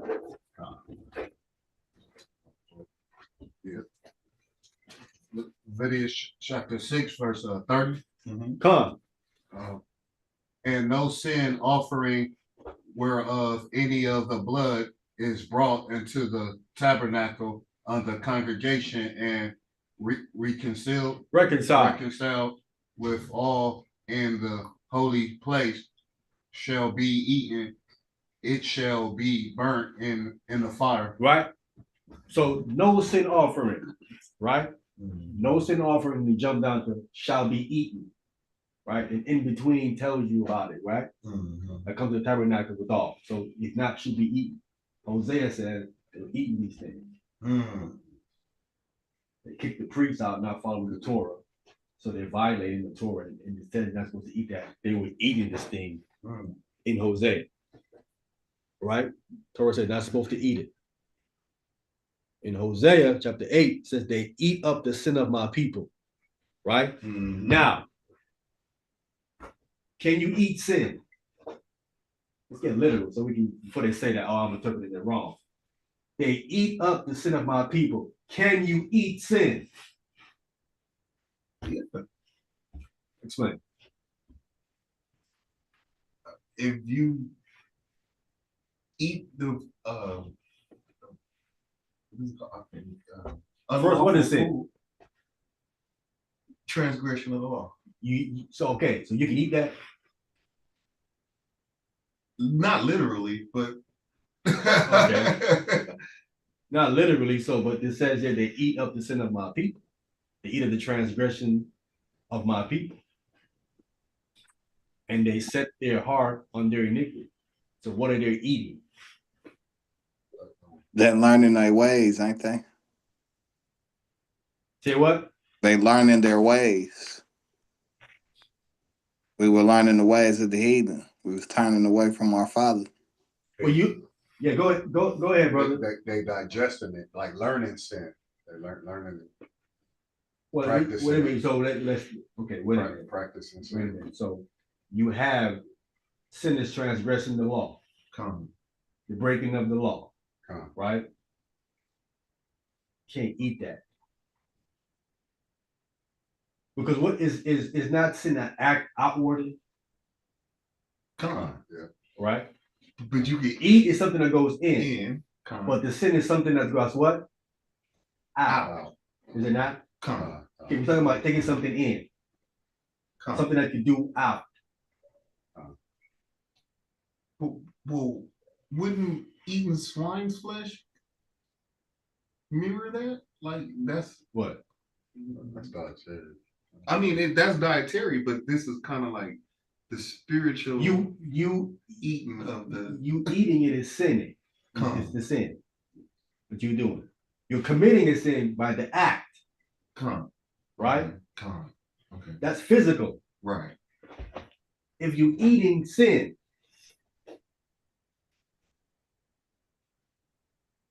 you don't eat sin, you commit sin. Commit sin. Right. Come. Come. So whatever they're eating here, this has to be something that you can consume. And I'm saying it's a sin offering Mm-hmm. that they're not supposed to eat, Come. that they're eating, Come. Okay. Come. right? Remember, they just dismissed the priest, Right. Right. right? Yeah, because we act out. They don't know the law, right? They Right. forget the law. Right. So, and he said he made lowest of the priests, right? The regular people as priests. He's making their own regular priests. Come. These guys don't know the Torah. That's a hard job. Come. All they know is, well, I know I got to bring some offering, whatever they're doing, Okay. And then they eat. but the then they're offering. eating it. They're not supposed to eat it because of the Torah. This what I'm saying is insane. Am I wrong? But I could be wrong. Nobody say I'm No, wrong. it sounds about right. That's how. Does that make more sense? It does. I mean, David ate the showbread, but I mean, That's unlawful. But the showbread is in sin, come. right? Did the showbread sin? It's not a burnt offering. No. So he wasn't consuming sin. Right. How about this? I got something. Yes, sir. What about like you know you know how we let me see how I'm gonna word this. Actually, let me think for a second. Okay, so like let's say that you commit a sin, right? But couldn't it be possible that your spirit consumes the sin that you do? Your spirit consumed the sin that you do. Yes. Yeah. I mean, because you do it physically, whatever, but your spirit consumes it. Is that a possibility? Almost like the good soul food, and then Well, here's what I'm trying to put together what you're saying, right? Okay. We know that spiritual food is the what? Danger. Is the information, come. right? So Okay. spiritual eating is you eating information. It's physical, Come. right? You're eating information. So either you're eating good information or you're eating Bad. bad information, Come. right or wrong. Come. Okay. Yeah. Eating part, right? Yeah. Yeah. That's what I'm saying. So when they eating sin here, I'm saying this is something physical that they're eating. Come. I know. I understand what you're saying, but I'm just asking you: is this a possibility? What I'm saying? No, what I'm saying, what I'm saying that what you bring to the table is that you're saying that they're eating. Is it possible they're eating something spiritual? Yeah. Right. Now, is sin spiritual? I mean, we know I think that possibly it can be because we do it physically. I think it probably affects you spiritually. You know what I'm saying? Okay, so what's the spiritual sin? I mean, I can't answer that. I mean, I'm going off the Placing another God before thee is a spiritual sin, right? Because isn't that why the angels got kicked out of heaven? Because they wanted to be gods? Or they wanted to be like the Most High or above the Most High? Well, they got put out because they disobeyed. Right. They disobeyed, that's why they got put out. But going on what Emmanuel saying, like let's say like idolatry, would that be a spiritual sin? Idolatry can be considered a spiritual sin because you're going against a spiritual God, but idolatry is a physical act. Would you agree? Yeah, I definitely agree with that. But that would also be affect you spiritually too as well. Like Yeah, right. But I'm saying when you do that physical act that can be looked at as a spiritual sin, did you consume that or something that you did physically? I mean, not on a level like physical on a physical plane. You know what I'm saying? But I'm just like trying to like just think of it but another possibility what we're saying. But it is like what I'm saying. Like I'm just thinking like maybe that'd be a possibility. Like because we don't.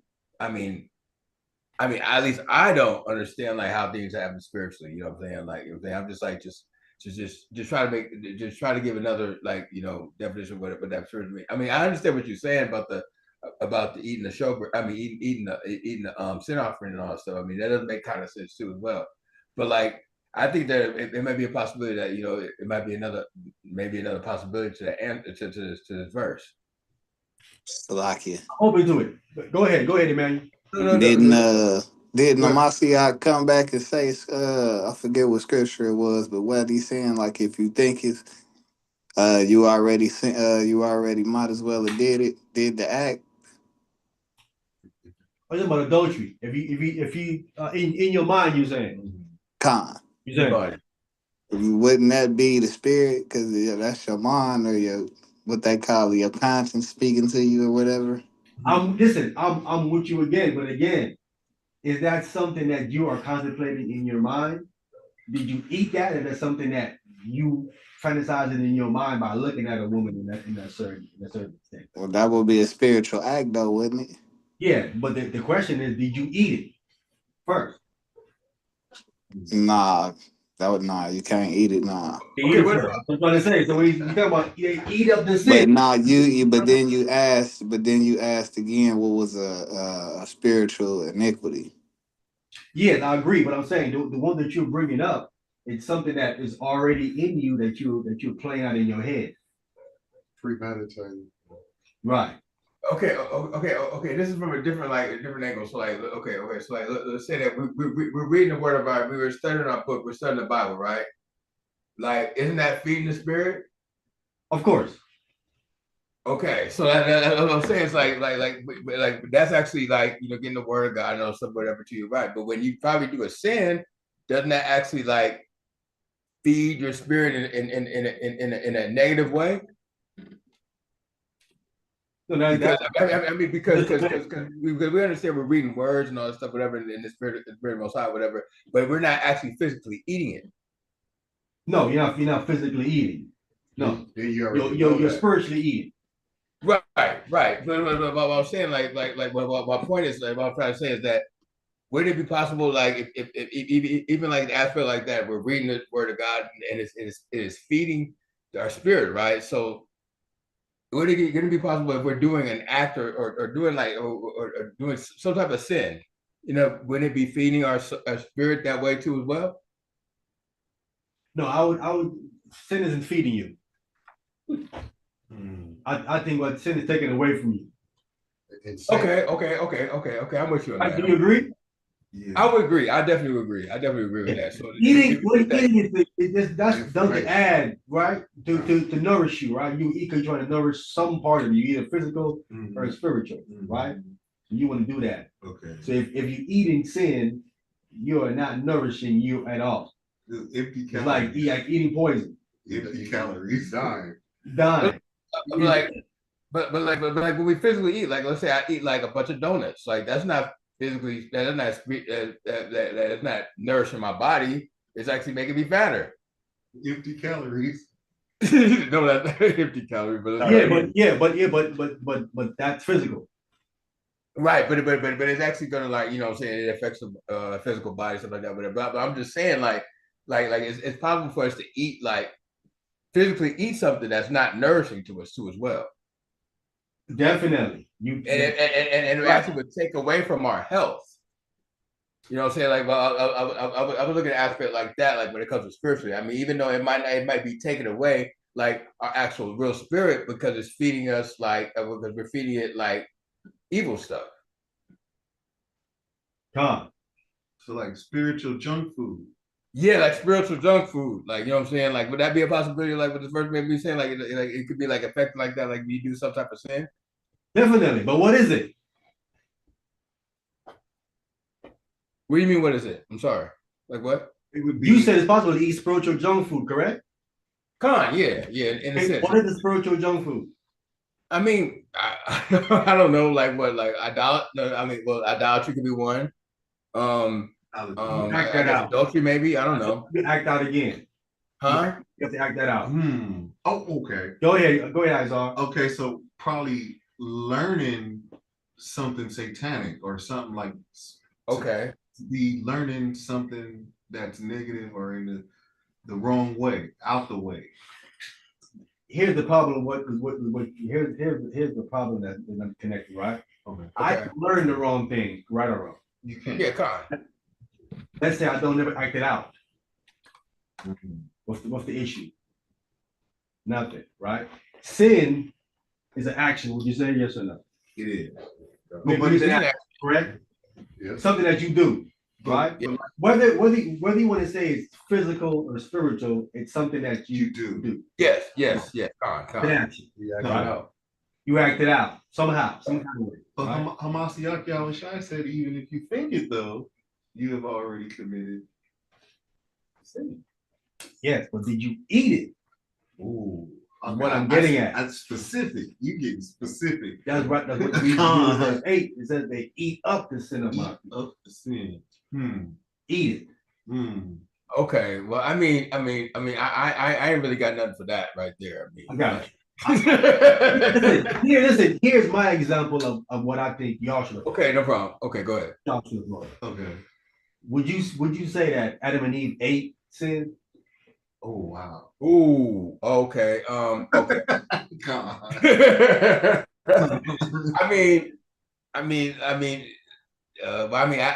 would say yeah. I guess like you talking about the up the tree, right? You talking about right? We know it wasn't a literal physical tree. Right. That It was information. It's information that they ate. Right. Information of the egg con. Yeah. And it says if you eat of this tree, you shall what? Surely die. And if you do sin, that's gonna what? Kill you. That's gonna kill you. Right. Now that aspect, you can see that they could have ate sin. You know what I'm saying? Okay. But we know it's information. It's bad information. Right. But it was some of it was good, and some of it was bad. Evil, Right? The tree of good and And evil evil comes together. Right? That's an aspect you could have brought up, but again, the pushback was always going to be that Right. you had some good in it. This is all sin, no good in it. Man, I can tell you really have thought about this. Just moved us all around the board. Yeah, this brother's thought about this one. This is how I go. I go deep. I know, yeah, I already know you are, man. But I would just, okay. I don't have anything else, man. I think that's like, I think I can get what you're going with it though. Hey, this is how you got to go to get this text out. Pull it out. You gotta go that deep. You gotta go ahead and pull it out. Eat up the sin of my people. When I went into it, what makes sense is they're talking about the sin offering. It's hard for me, like y'all trying to do. I'm trying to say, because when I first, I'm like, nah, they eating some bad information here. So it's not nothing physical. And then I run into what y'all was going through. I'm like, that's like,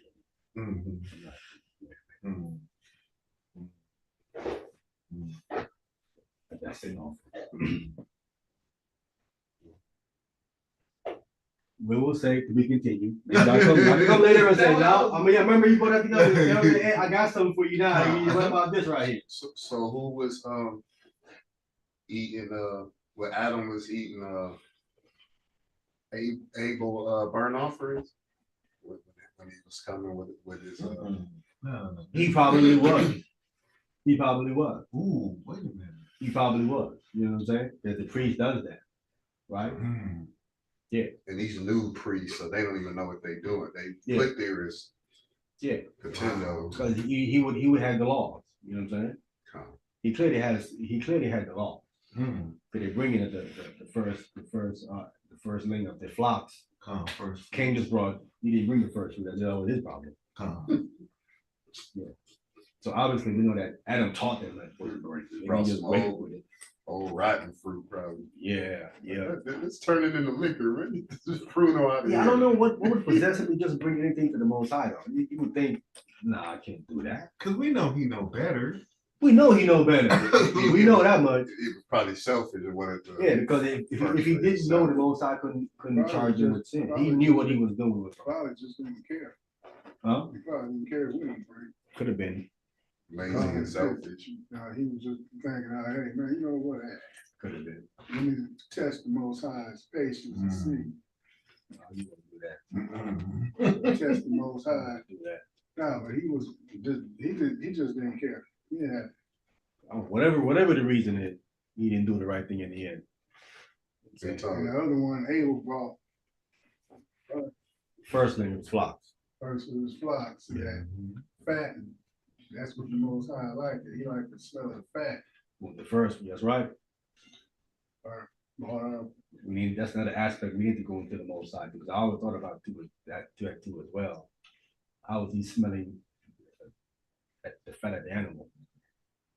And he's all the way, you know how high the heaven is. You burn something down here, and it goes up, and he says he smell it. You can ask, how far is he away from this burn offering? Right? Should be that far. He says he smells it. or he could, he sees what's going on. He could come down and take a whiff of it and go back up. The angel delivered the smell up to him. Could be that too as well. Yeah. Yep. Because angels coming down probably came down and, the smell just going up. I mean, when you smell this forest fire stuff, you can smell it from where we at, where me and him work at. It's strong. These bells. All right, let's continue. Verse 9. Verse 9. And there shall be like people, like priests, and I will punish them for their ways and reward them their doings. Right? So there shall be like people, like priests, right? Everybody their own priest. Their own priest. The guy got a person for their ways, and reward them for their own doings. Everybody isn't a priest. You need to be sanctioned, ordained by the Most High. By the Most High in Christ. Go ahead. Verse 10. For they shall eat and not have enough. They shall commit whoredom and shall not increase, because they have left off to take heed to the Lord. Right. So, I don't know, have you ever ate and wasn't full? You ain't have enough? Wanted more? Yeah. Not a good feeling, right? Unsatisfied. Unsatisfied. Like you on the diet or something. Yeah. You got hyped up and Let down. nothing. Started out good, but ended too fast, All right, go ahead. Verse 11. Whoredom and wine and new wine take away the heart. Right? Idolatry, wine, and new wine. So we got the wine. The brother was saying that the wine was the Manischewitz, and now they're on a new wine. What new wine they on? Sangria. Take away. I wouldn't consider that new wine. That's probably like more trendy though. But yeah, I was to say that like it's more of a trendy thing. Like I don't know if it's like doing for those that locked into the Manischewitz, the Sangria is new to them. It wasn't on the Sangria. You know what I'm saying? Okay. I'm trying to make David. Huh? Making David. They got a whole lot of other stuff, bro. You know what they do though? They actually do like they get like a bowl of fruit, like like say whatever, like like that's like pineapples, whatever, and they soak the sangria in it and just eat the fruit. What? Yes. Who is they talking about? Israelites? No, well, I mean, so-called black people, I should say, you know what I'm saying? Not, Okay. not you know what I'm saying? So-called black people, I'm saying, like, yeah. About the ones in the world, Yeah. the party. Yeah, right, con. So now they do all of that, and their money is taken away, then they do the drunk driving thing. Yeah. Right. Oh, you see this all this good was driving. Like they was in a rush to tear up something. Yeah, now another reason not to drink. It takes away your mind. I mean, cause you have to be out your mind to be driving like that, right? And sometimes you driving on the wrong way on the street and the freeway. You didn't even know. Yes, sir. They say that's why they got those non-drive, the cars that drive themselves. Yeah. That's what that's for drunk drivers. Oh, okay. Yeah. Okay. Oh, instead of driving your own car, you call one. Oh, Yeah, they'll call from the bar or whatever you at, they probably call for you and the car come. But then the problem is, I heard, I don't know, not true though, but I heard they can't make a left turn. No, I make left. I see you make left and right turn. No.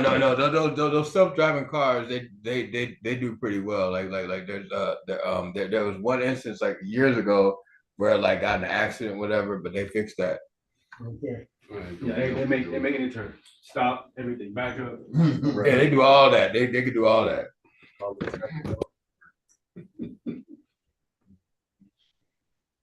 Can you drive it yourself?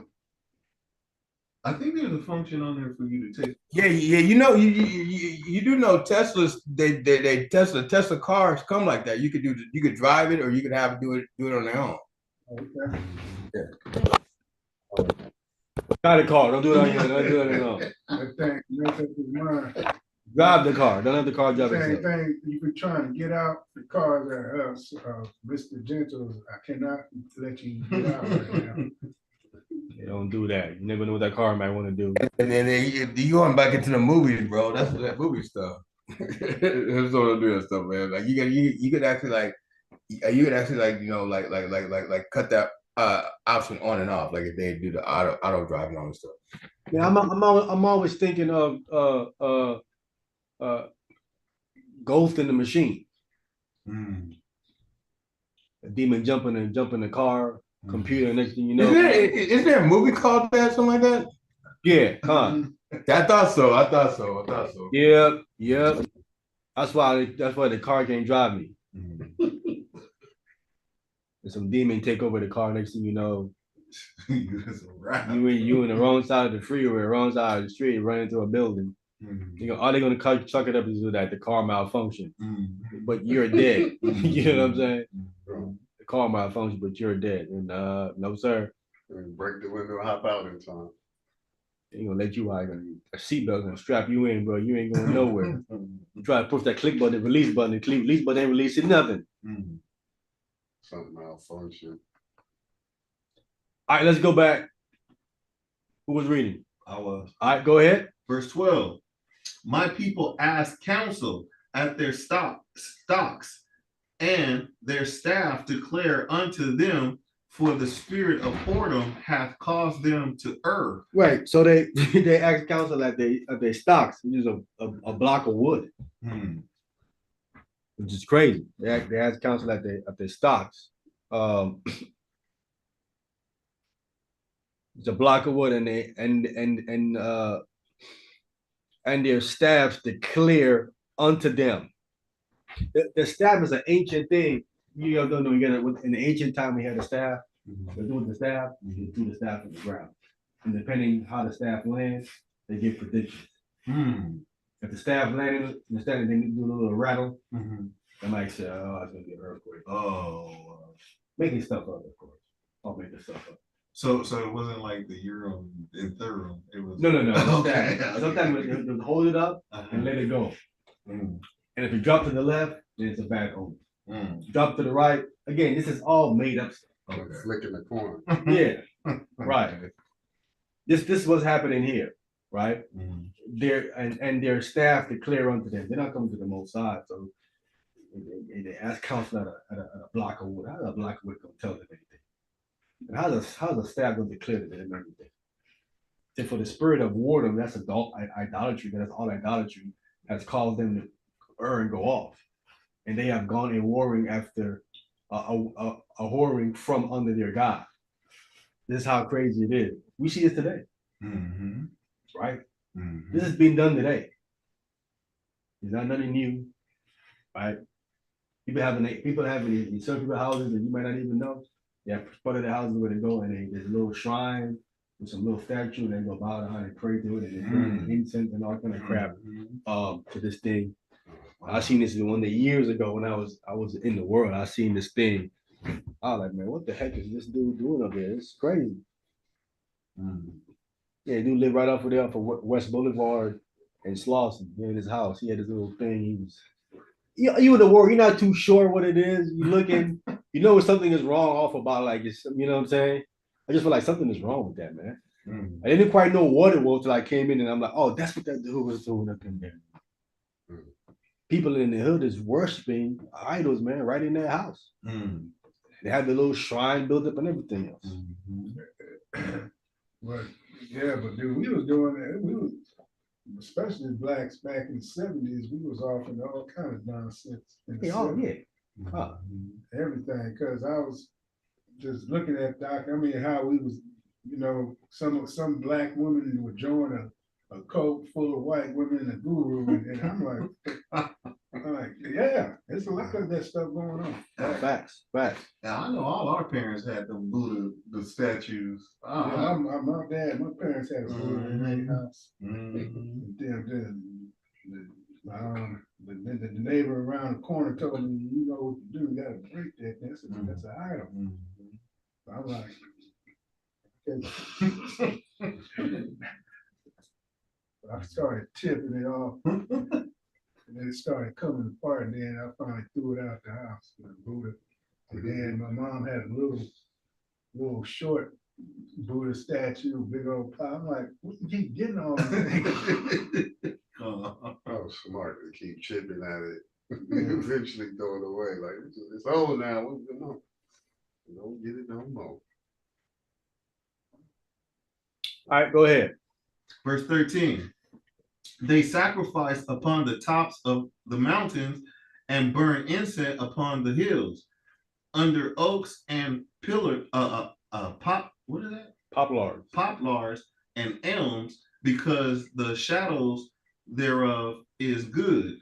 The poplars and elms, they're poplars is a tree, right? Is one of those trees. You gotta know that secrete the little white stuff that come out of the tree. Those are poplars. Okay. When you have to like cut it or something, like milk, little white stuff that come out of it. Okay. Those are poplars, right? And elm can be a oak or a teal tree, or even there's a valley as well. Like there's a valley, Elm Valley. That's where one of the valleys where David fought Goliath. You know what I'm saying, killed him in an elm valley. All right, go ahead. Because the shadow thereof is good. Therefore, your daughter shall commit whoredom, and your spouse shall commit adultery. All right, so the daughter is going to commit idolatry, and the spouse is going to commit adultery. Go ahead. Verse 14. I will not push your daughters. Punish. I will not punish your daughters when they commit whoredom, nor your spouses when they commit adultery. For themselves are separate with whore, and they sacrifice with harlots. Therefore, the people that doth not understand shall fall. Yeah, so all of those that don't understand, they're doing all bunch. I mean, it was just bad in Samaria. We read what's going on in Samaria. It was bad up there, bro. Go ahead. Though thou, Israel, play the harlot, yet let not Judah offend, and come not ye unto Gilgal, neither go ye up to Bethaven, nor swear the Lord liveth. Right. So these are places where it was committing all the adultery, all of the of the idol worship. In Gilgal, Beth Aven, nor swear the Lord liveth. All these places over there, they would say the Lord liveth and talking about speaking to a idol, a statue, or something. All right, go ahead. Verse 16. For Israel slideth back as a backsliding heifer. Now the Lord will feed them as a lamb in a large place. So the Lord going to feed them as a lamb in a large place. You don't want to feed a lamb in a large place. You don't want to do that. It's messy. Huh? Is it messy? Nope. What's wrong with feeding a lamb in a large place?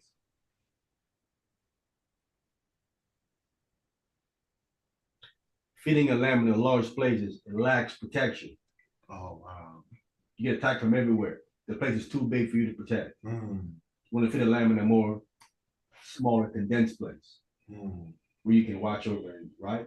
I feel like the wolves come out from nowhere. You can take some land in a football field, a football stadium. The wolves can come from anywhere and attack. You can't get to that side of it in time. Time to get over there, attack over here, and kill these ones over here. You want them more condensed, right? So now the Lord will feed them as a lamb in a large place. Obviously, they're out there in the world. Now we out here in the world, right? Getting attacked and devoured and everything else. And this is the place where we're getting fed at in a large place. All right, go ahead. Verse 17. Ephraim is joined to idols. Let him alone. Yeah, see. Go ahead. Verse 18. Their drink is sour. Go They ahead. have committed whoredom continually. Her rulers with shame do love give ye. Right? Isn't that what's going on today in the churches? They have no shame. All they're saying is what? Come as you are. No, the last part. Oh. Give. Right? You know what they're doing? Give me the money. Always want money. Give. Just give the money. Yeah. To the rulers, they said her rulers with shame do love what? Give ye. They love receiving. There you go. They love receiving. Love receive. They love, right? Receiving money, Extra money. jewelry, whatever it is. Mhm. That's all they care about is getting. They pass, Giving is something different. they pass the ball out the second time. Yeah. Oh, Third time. 5 times. Yeah, they model should be get rich and die trying.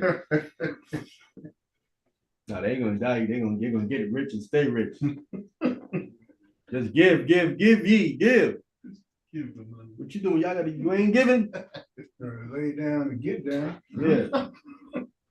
Like, we're robbing and you're giving. Uh-oh.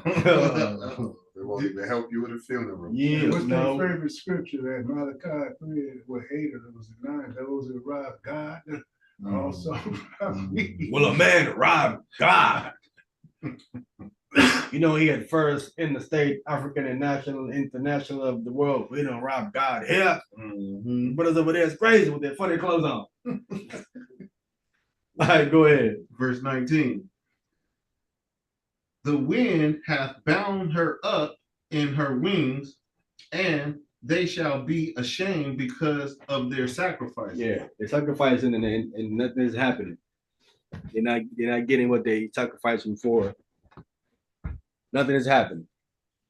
All right, so we got 2 forward. Let's try to get to 5. I got the last might be 5 or a last one here. You guys can go, man. You guys ready to go? Yeah, you want to rap? All right. Yeah.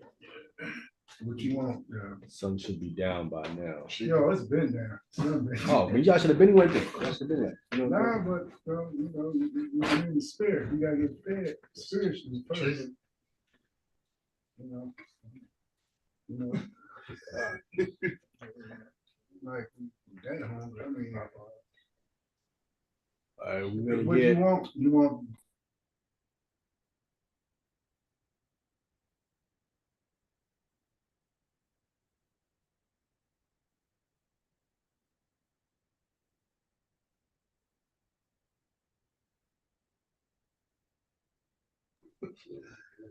All right, so we're gonna go to Hosea chapter 5. Let me see, maybe what time is it?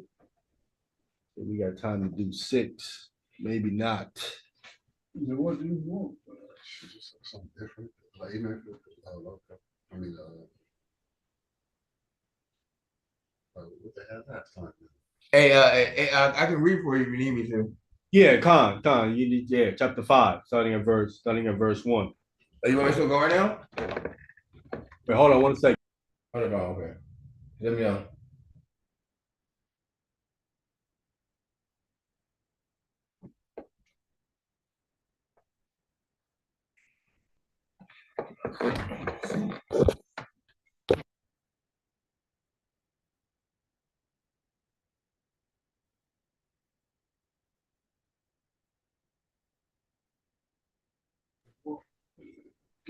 All right, I don't know, Nathaniel, go ahead, brother. Where we at? Hosea chapter 5. 5 and 1. Yeah, reading from the book of Hosea, chapter 5, verse 1. Yes, And it sir. reads, hear ye this, O priests, and hearken, ye house of Israel, and give ye ear, O house of the king. For judgment is toward you, because ye have been a snare on Mizpah, and a net spread upon Tobar. Yeah, so I'm talking to you priests, fake priests. Ye house of Israel, give ear. Oh, house of the king. Judgment is toward you. You need that, you gotta listen up, man. So, a question. So is this the time that Syrian captivity is going on? Right before. Right before, okay. That's what it's coming from. Yeah, he bringing them upon them. Yeah, go ahead. Verse 2. And the revolters and profound to make slaughter, do I have been a rebuker of them all. Right, so the revolters are profound to make slaughter, though I have been a rebuker of them all. Mm-hmm. He did that through the prophets. Correct him. Go ahead. Verse 3. I know Ephraim and Israel is not hid from me. For now, O Ephraim, thou committest whoredom, and Israel is defiled. Israel is defiled. Defiled with idol worship. Defiled what we read earlier with all of the swearing and the murdering and going on. And the adultery. They're completely defiled. They completely went against the laws of Most High God. So now Israel is defiled. Israel got to be put out. Right? So when a woman gets on her period, right? She's in her defilement, they will quarantine her. Israel is defiled. Israel got to get put out of the land. And get put out. Right? Go ahead. Verse 4. They will not frame their doings to turn unto their God. They do not want to frame their doings and understand what they're doing to turn back to the Most High God. They don't want to do that. Go ahead. For the spirit of whoredoms is in the midst of them, and they have not known the Lord. All right. So when you're dealing with whoredom, you're dealing with an idol. When you're dealing with an idol, and you don't know the Most High. Go ahead. Verse 5. And the pride of Israel doth testify to his face. Therefore shall Israel and Ephraim fall in their iniquity. Judah also shall fall with them. All right, so he prophesied Judah going to fall too. They're going to come afterwards after some years. They're going to follow behind. Go ahead. Verse 6. They shall go with their flocks and with their herds to seek the Lord, but they shall not find him. He hath withdrawn himself from them. The Most High left. You try to come find the Most, he's gone, out of there. Now we ring up on our history. The Most High was gone. They went there to find him and he wasn't there. Go ahead. Verse 7. They have dealt treacherously against the Lord, for they have begotten strange children. Yeah. Now shall a mouth devour them with their portions. Right. Treacherously meaning they're committing adultery. That's right. Treachery is betrayal, right? Mm-hmm. They betrayed the Most High, dealing with statues. They have begotten strange children, right? Children meaning strange children are children who don't worship the Most High, they worship statues. They become strange to the Most High. So now shall a month devour them with their portion. Right? Go ahead. Verse 8. Blow ye the cornet in Gibeah, and the trumpet in Ramah. Cry aloud in Beth-haven after thee, O Benjamin. Even Benjamin is getting caught up in this stuff. They falling off. All right, go ahead. Verse 9. Ephraim shall be desolate in the days of rebuke. So Ephraim was desolate, represent the northern kingdom, or even the tribe itself. They was desolate in that day when the Assyrians came. I tell you, it wasn't no joke. They were desolate. Go ahead. For among the tribes of Israel have I made known, which shall surely be. Right. So yeah. So this letting us know among the tribes of Israel, he made it known. So it wasn't like he was just talking to one tribe and went to one tribe. All of them, Hmm. all of them know what was going on. Right. So a tribe can say, you know what? Nah, we're going with the Most High. Even if all of y'all say no, we rolling with the Most High. So each tribe had an opportunity for them to go ahead and roll with the Most High, right? You don't have to roll with Jeroboam, making Right. camps and all that. Like, no, we ain't rolling with that, right? Right. Just like it was in the wilderness, one tribe stuck to the Most High, To leave. Right. the Levites. They were like, we ain't doing that. We stuck with the Most High, right? So the one against 11, right? Right. Right. Or one against 12. Yeah. One. Yeah. One. Yeah. 12. Yeah. 12. Yeah. One against 12. That just shows you even one tribe can stand strong for the Most High. But the rest of them, they just went and falling behind the tribe, the other Ephraim. Go ahead. Verse 10. The princes of Judah were like them that removed the bound. You can't remove the bound. The boundaries is the boundary marker where you can't cross. You got to keep those things there so we know where one portion of land or tribe allocation stops. Right? This is where Judah line stops. And now we have Benjamin over there. You can't remove those. But now if you move, what's happening? We don't know if you're on each other, who land you on, we don't know no more.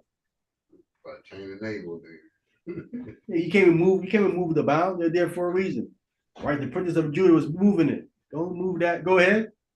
Therefore, I will pour out my wrath upon them like water. Whoa. Yes.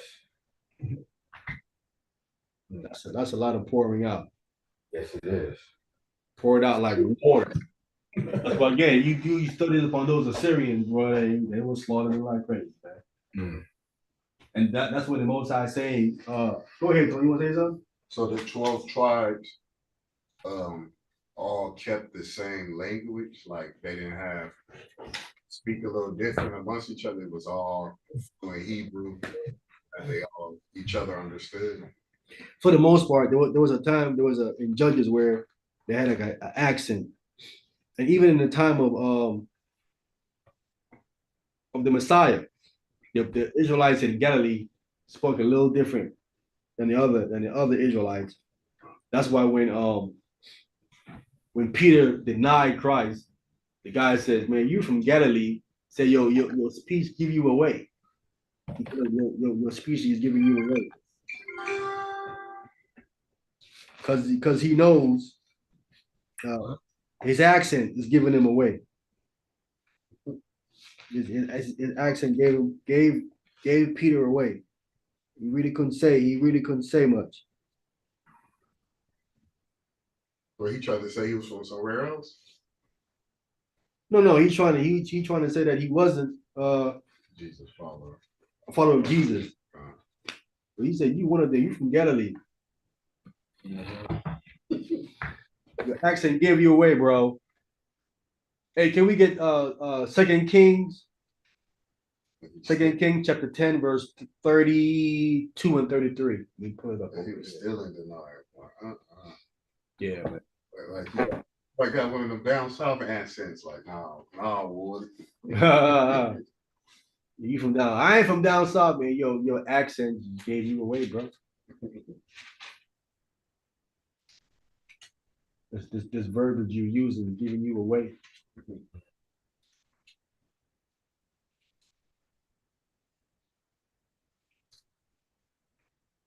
Second Kings chapter 10, verse 32 and 33.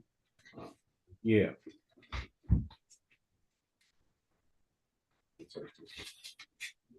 Second King chapter 10, verse 32. Wait, loud for the microphone so I can hear you. Louder for the microphone. Second King chapter 10, verse 32. And it reads, in those days, the Lord began to cut Israel short. See that? And though they'll be reading in Hosea, when he came with judgment, he began to cut Israel short. That's the northern kingdom. A lot of them will die. Go ahead. And Hazael, them in all the coast of Israel, He smote them in all the coast of Israel, cutting them short. Go ahead.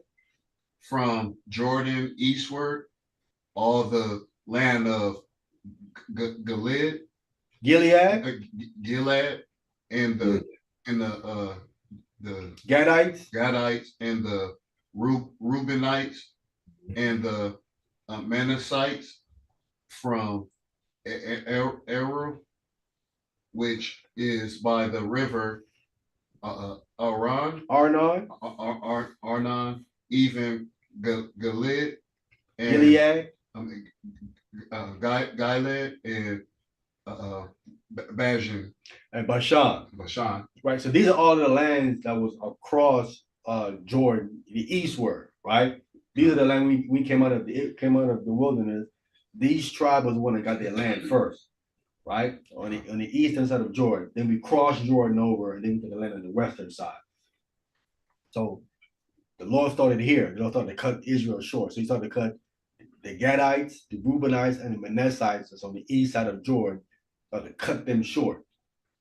A lot of them died, right? And smote them in all of their coast. You see, that's what's happening. They being wicked. And then after that, on the western side, the Assyrians came and was cutting them down on that side too as well. Because Israel, we read, is being extremely wicked. So they cut them short. All right, let's go back to Hosea. Where are we at now? At verse 11. Go ahead. All right, reading from the book of Hosea, chapter 5, verse 11, and it reads, Ephraim is opposed and broken in judgment. Oppressed. I'm sorry.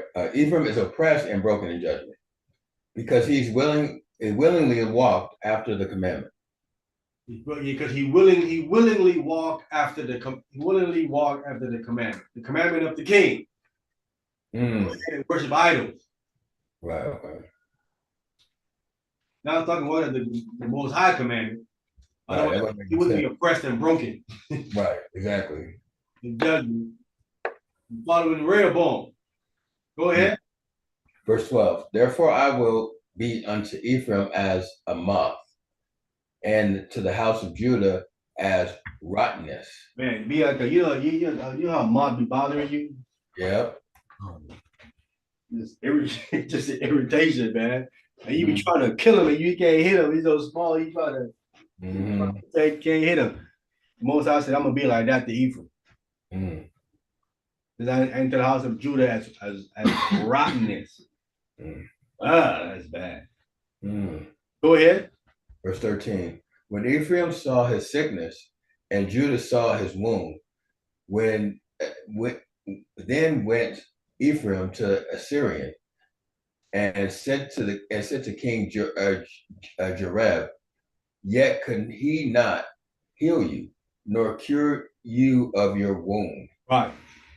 Could not. So when Ephraim saw his sickness and Judah saw his wound, then when Ephraim went to Assyria, to the Assyrian, he went to King Jared. So King Jared, sources are saying they still trying to identify who this King Jared is, but some say that think this is Sargon II, who actually took down the northern kingdom. Right. So they're trying to say this is who this guy is, but again, they're still trying to definitively identify who Jared is. It goes on to say, yet could he not heal you, nor cure you of your wound. So instead of them turning to the Most High, what's going on with them, they turn into these other nations for help. All right, go ahead. Verse 14.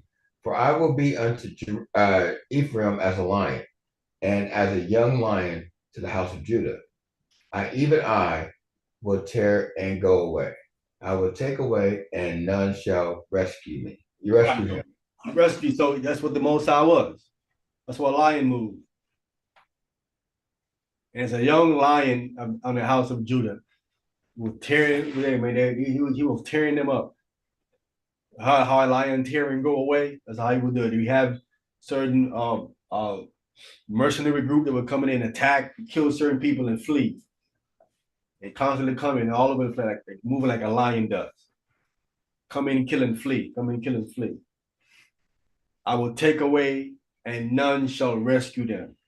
The people that was taken away, they all died, and no one saved them or rescued them. Nothing happened like what happened with when Moses went and rescued Lot.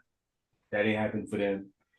When David went and rescued his wives and them, that didn't happen for these people. No one rescued them. All right, go ahead. Verse 15. I will go and return to my place till they acknowledge their offense and seek my face. In their affliction, they will seek me early. The Most High went and returned back to his place, rolled right to the third heaven. It says, till they acknowledge their offense. And this is where the problem comes in a lot, right? People don't want to acknowledge that they was wrong. Yeah. Right? They don't want to say that they was wrong. That's one of the Israelites' problem. They want to admit that they was wrong, right? That's why I said earlier when the brother asked me about the elders, I said the elders was dealing with vengeance. They didn't want to say that, we brought ourselves in a situation here. It's our fault, right? Mm-hmm. None of that they was wrong. They don't want to say they was wrong. Now they were wrong. Who's wrong? So-called white man. You ain't wrong though. Nope. You broke the laws. Nope. You know what I'm saying? Crazy, man. Listen, they're right up there breaking the Torah and says, "Thou shalt not abhor Edom." Yeah, That's what they call the so-called white man, Edom. Right. Hate him. You're supposed to love your brother too, right? Love your brother, right? But you hate him. They violate. So how you gonna get mad and when they rail him and you yourself is in violation? Right. But again, it's like men was men pleasing so much, they afraid to tell the elders when they was wrong. Mm-hmm. They wouldn't dare do that. Mm-hmm. You wouldn't dare go up there and tell them they're wrong about something. You're right. To yourself. You're right, not say nothing. Right? Mm-hmm. That's the kind of fear they had.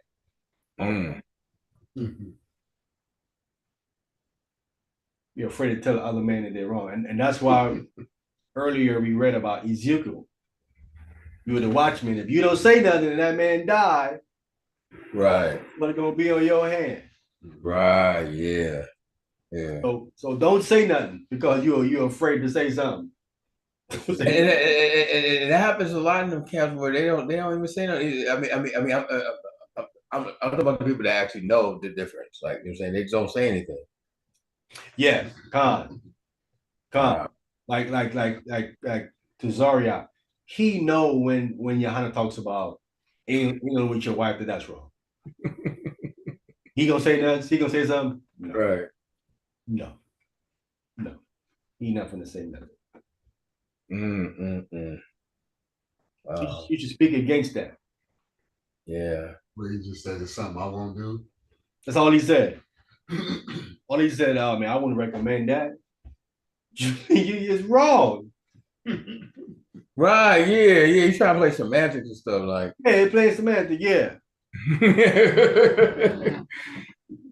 Yeah, but I'm saying if how far-fetched is it if you teaching it, are you doing it? Right. You got to be doing it before you're teaching it. You know what I'm saying? You got to. You got to. And they ain't a big space there. Right. It sure isn't. It's like those are steps. Come. And his reasoning is that ain't no law against it. Mm-hmm. Do there have to be a law against everything for you to know that something that's wrong? Or that's not the way God intended it to be. Yeah, in other words, he needs a law to tell us that it's wrong for him to know that it's wrong. Like, come on, man. Don't be robotic, right? Yeah. But I've never read a law that says don't beat up your woman. Right. Yeah, there's no law like that. No, that's wrong. Right. That's a good example. You need a law for that. You know what I'm saying? But hey, but that's how it was with certain men, bro. Their thing is that they have an understanding that the Bible touch on everything. So if it doesn't say anything about it, then it can't be wrong. Otherwise, it would have said something. Wow. So it's a bad mentality to have. Mm. Can't operate like that, man. Okay. But that's why you gotta be led by the spirit. The spirit will tell you that's wrong. But common sense tell you that's wrong. You know what I'm saying? You know, no, that's wrong, bro. That's wrong. Yeah. Violent, huh? Yeah. Right. Listen, I don't need no book and telling me that's wrong to do that. I know that's wrong. That's just the crazy part. So the Most High said I would return to my place till they acknowledge the offense. And again, a lot of them have not acknowledged the offense. I haven't done it. Yeah. I haven't done that. All right, this is the problem. Yeah. Can you admit that you was wrong? What did I do? What you did. Don't be a lying. Wow. He says, and seek my face. So we got a process here of them. They got to acknowledge and seek the Most High face. It says, in their affliction, they shall seek me early. Isn't that true? Mm-hmm. And the Most High started plaguing them. Oh, God, help me, God. God, help me, God. Real quick. Yeah. Right? All this help me, God, without saying what you did wrong. What did you do wrong? Even in jail. Yeah. Isn't it crazy that the same God that's what you're doing wrong, you wanted him to help? How's that going to work?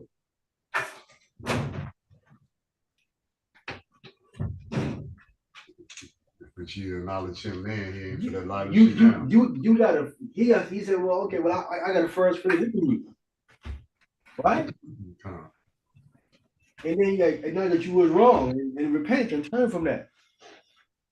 And then just I'll whip you, start yelling my name and everything else. Like a parent, huh? Yeah. The parent he decided gonna give you, you know what I'm saying, 3-4 lashes, you know what I'm saying? He gonna give you 3-4 lashes.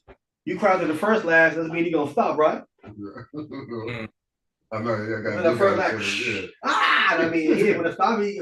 He'll give you a few more, right? They're gonna come. It's gonna keep coming. I ain't gonna do it again. I'm sorry. Still give a couple of more lashes. Yep. Just to make right, you know what I'm saying? Okay, it's working. Well, I think it's working. Yeah, trying to straighten you out. So that's where we are, man. As a nation, we have a few brothers and sisters who gonna say we wrong, man, and turn to the Most High. So I get ourselves straight. But a lot of our people, man, out in the world, they do not want to admit that what they're doing is wrong out there. Right? They know that it's wrong. It's wrong to be up there murdering your own people, right? All this gangbanging and all this adultery. You know that it's wrong to be sleeping around, you know that's wrong.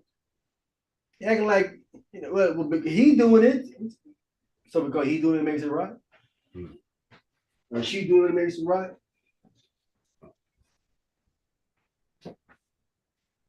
This is the problem issue. So we got 15 minutes. We could get one more chapter in, chapter 6, and then we done. We done for the day.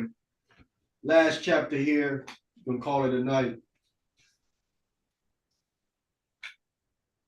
Chapter 6 is only about 11 verses. Yeah, this is a small one. Let's just do chapter 6, and we're gonna end it out here. 11 verses.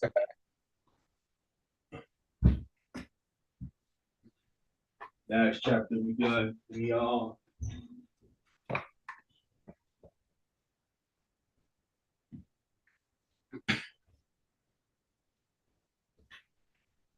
Get back to the worldly thing. All right, who got Hosea chapter 6, verse 1? I got it. Go ahead. Read for the book of Hosea chapter 6, starting verse 1, and reads, "Come and let us return to the Lord. For he hath torn, and he will heal us, and he has smitten, and he will bind us up. So that's what we got to do now. This is where we are right now. We're about Mhm. pushing. We're about pushing the return to the Lord, Mhm. return to the Most High through Christ. Let's be clear. Mhm, mhm, Right? mhm. We're smart enough to understand that we have to have Christ in there. Mhm. No man come up to the Father but by me. Ain't no turning to the Lord at this point without going through the Messiah. You're wasting your time. It's not gonna work. So come, let's return unto the Most High through the Messiah. Mhm. He has torn and he will heal us up. He has smitten and he will bind us up, right? So he is the one who's going to heal us. Mhm. Nobody else will. No one else have the care to want to heal us, Mhm. right? We don't Mhm. see it, right? Mhm. But we always trying to help others out. We ain't trying to help ourselves. Go ahead. Verse 2. After 2 days will he revive us. In the third day he will rise us up, and we shall live in his sight. All right. So after 2,000 years, he revived us up. He will revive us, which he did. And in the third day, he will raise us up, and we shall live in his sight. Doing the right things. Go ahead. Verse 3. Then shall we know if we follow on to know the Lord. Then you're gonna know if he comes and he raises you up. Mhm. Then you're gonna know if you have fallen under the Lord. Because right now you have all kind of camps, right? Christian groups, this group, that group, Muslim, this, that. Everybody talking about it. They got it right. Mhm. Mhm. Once this last things happen here, once he raised you up, you live in the sight. Then you're gonna know if you got it right. Then you're gonna know if you follow to know the Lord. Go ahead. His going forth is prepared as the morning, and he shall come unto us as the rain, and as the latter and former rain unto the earth. That's how he's gonna come. So it's his going forth is prepared as the morning, right? Come suddenly on you, prepared as the morning, right? Come on right in. Because right, when you come into darkness, into morning, most people are sleeping, right? Okay. Yes. Most people is asleep when they transition. And most of the time, you don't even know that transition from night to dark to day. Mm-hmm. Like it can just sneak up on you. Next thing you know, the sun is up already, right? That little transition, you missed it. Mm-hmm. 8 of the morning. It says, and he shall come unto us as the rain, right? Isn't it in certain places when you look in the sky, sometimes you look and you say, man, it's gonna rain. Does it rain? No. No. What happens when you have what is known as a little drizzle? You get up and you didn't even know it rained. You better make it rain. Yeah, it rained. You missed it. Yeah, but sometimes when it rains, you can hear it though. Yeah. Sometimes when it rains, you can hear it, right? You can come unto us as the rain. Sometimes you can hear it when it rains. Sometimes you can't, right? So is which one of this rain is he coming at? Rain, The rain you can't hear. rain you can't hear. The rain you catch you off guard. Like a thief at night. Yeah, the rain Yeah. you can't hear. Right. He as the latter and the former rain unto the earth. The how he's coming. Gonna catch you off guard. That's why you better be prepared, right? The saying is you better stay ready, right? Go ahead. Verse 4. O Ephraim, what shall I do unto thee? O Judah, what shall I do unto thee? For your goodness is as a morning cloud, and as the early dew, it goeth away. Yeah. Their goodness is as the morning cloud is blocking out the sun. And as the early dew that it goes away, meaning it doesn't last. Mm-hmm. They're not consistent. Go ahead. Verse 5. Therefore I have hewed them by the prophets. Therefore have I healed them, meaning I've cut. They've been cut by the what? By the prophets. When the prophets came, they was cutting them, saying what they were doing wrong. Right? Now we're getting a glimpse of why they murdered the prophets. When these men come and start pointing this, I start speaking of all the evil that you're doing, you'll cut. Right? This is the reason why they murdered Stephen. Stephen was saying all this stuff to them. He said they got angry and mad and they gnashed on him with their teeth. Because he was calling out their wickedness and what they were doing. Because they're running around like they all righteous. And he calling out their wickedness and they felt convicted. This man is calling out their wickedness. And they didn't like it, so they healed him and killed him. Telling him, say, therefore have I healed them by the prophets. Go ahead. I have slain them by the words of my mouth. You have slain them with the words of their mouth, right? It was cut. Go ahead. And thy judgments are as the light that goeth forth. And his judgment is as the light that goeth forth. So when that light comes up, guess who's coming right behind that light? The Syrian army. Coming to get him. I've told you. I've slain you with the words of my mouth, meaning words of the prophet. You would not listen. Now here come the judgments. And it came upon them. Go ahead. Verse 6. For I desire mercy and not sacrifice, and the knowledge of God more than the burnt offerings. This is the verse that Christ was pulling on them, on these Pharisees and them, because they don't understand this verse right here. For I desire mercy and not sacrifice, right? They was locked in the more so, no, we got to give sacrifice. We got to sacrifice. And the Most High require mercy. I desire mercy and not sacrifice. And the knowledge of God more than burnt offering. That's what's more important. Right? Some people don't talk about, oh man, you're sacrificing. What's more important is that's a great point right there. Let's keep going. That's a great point. That's the most important thing. To know your God. Right. And he desires mercy. You ain't quick to just want to go and lash out at someone because they don't wrong you. You wrong the Most High. If you don't show no mercy, then no mercy will be shown to you. I desire you to have mercy, all right? Not sacrifice. Again, I mean, and for the Christian community, Jesus Christ ain't killed the animal. And y'all say he kept the law. Yeah, but I mean, to be fair, I mean, he didn't break any though. Why did he have to sacrifice? He had to sacrifice. He didn't sin. That's what they're gonna say. But according to the Christian community, part of keeping the law is sacrificing animals. That's how they understand it, right? Do they? Yeah. Or do they just say like because he didn't sin? They say what? Or do they say just because he like he never sinned, so he never had to like sacrifice like they just think of it as like sacrificing you just for sin offerings, not for any other offerings. Well, their retort to us back in the days was always, you guys ain't killing no animal. That's part of the law. Okay.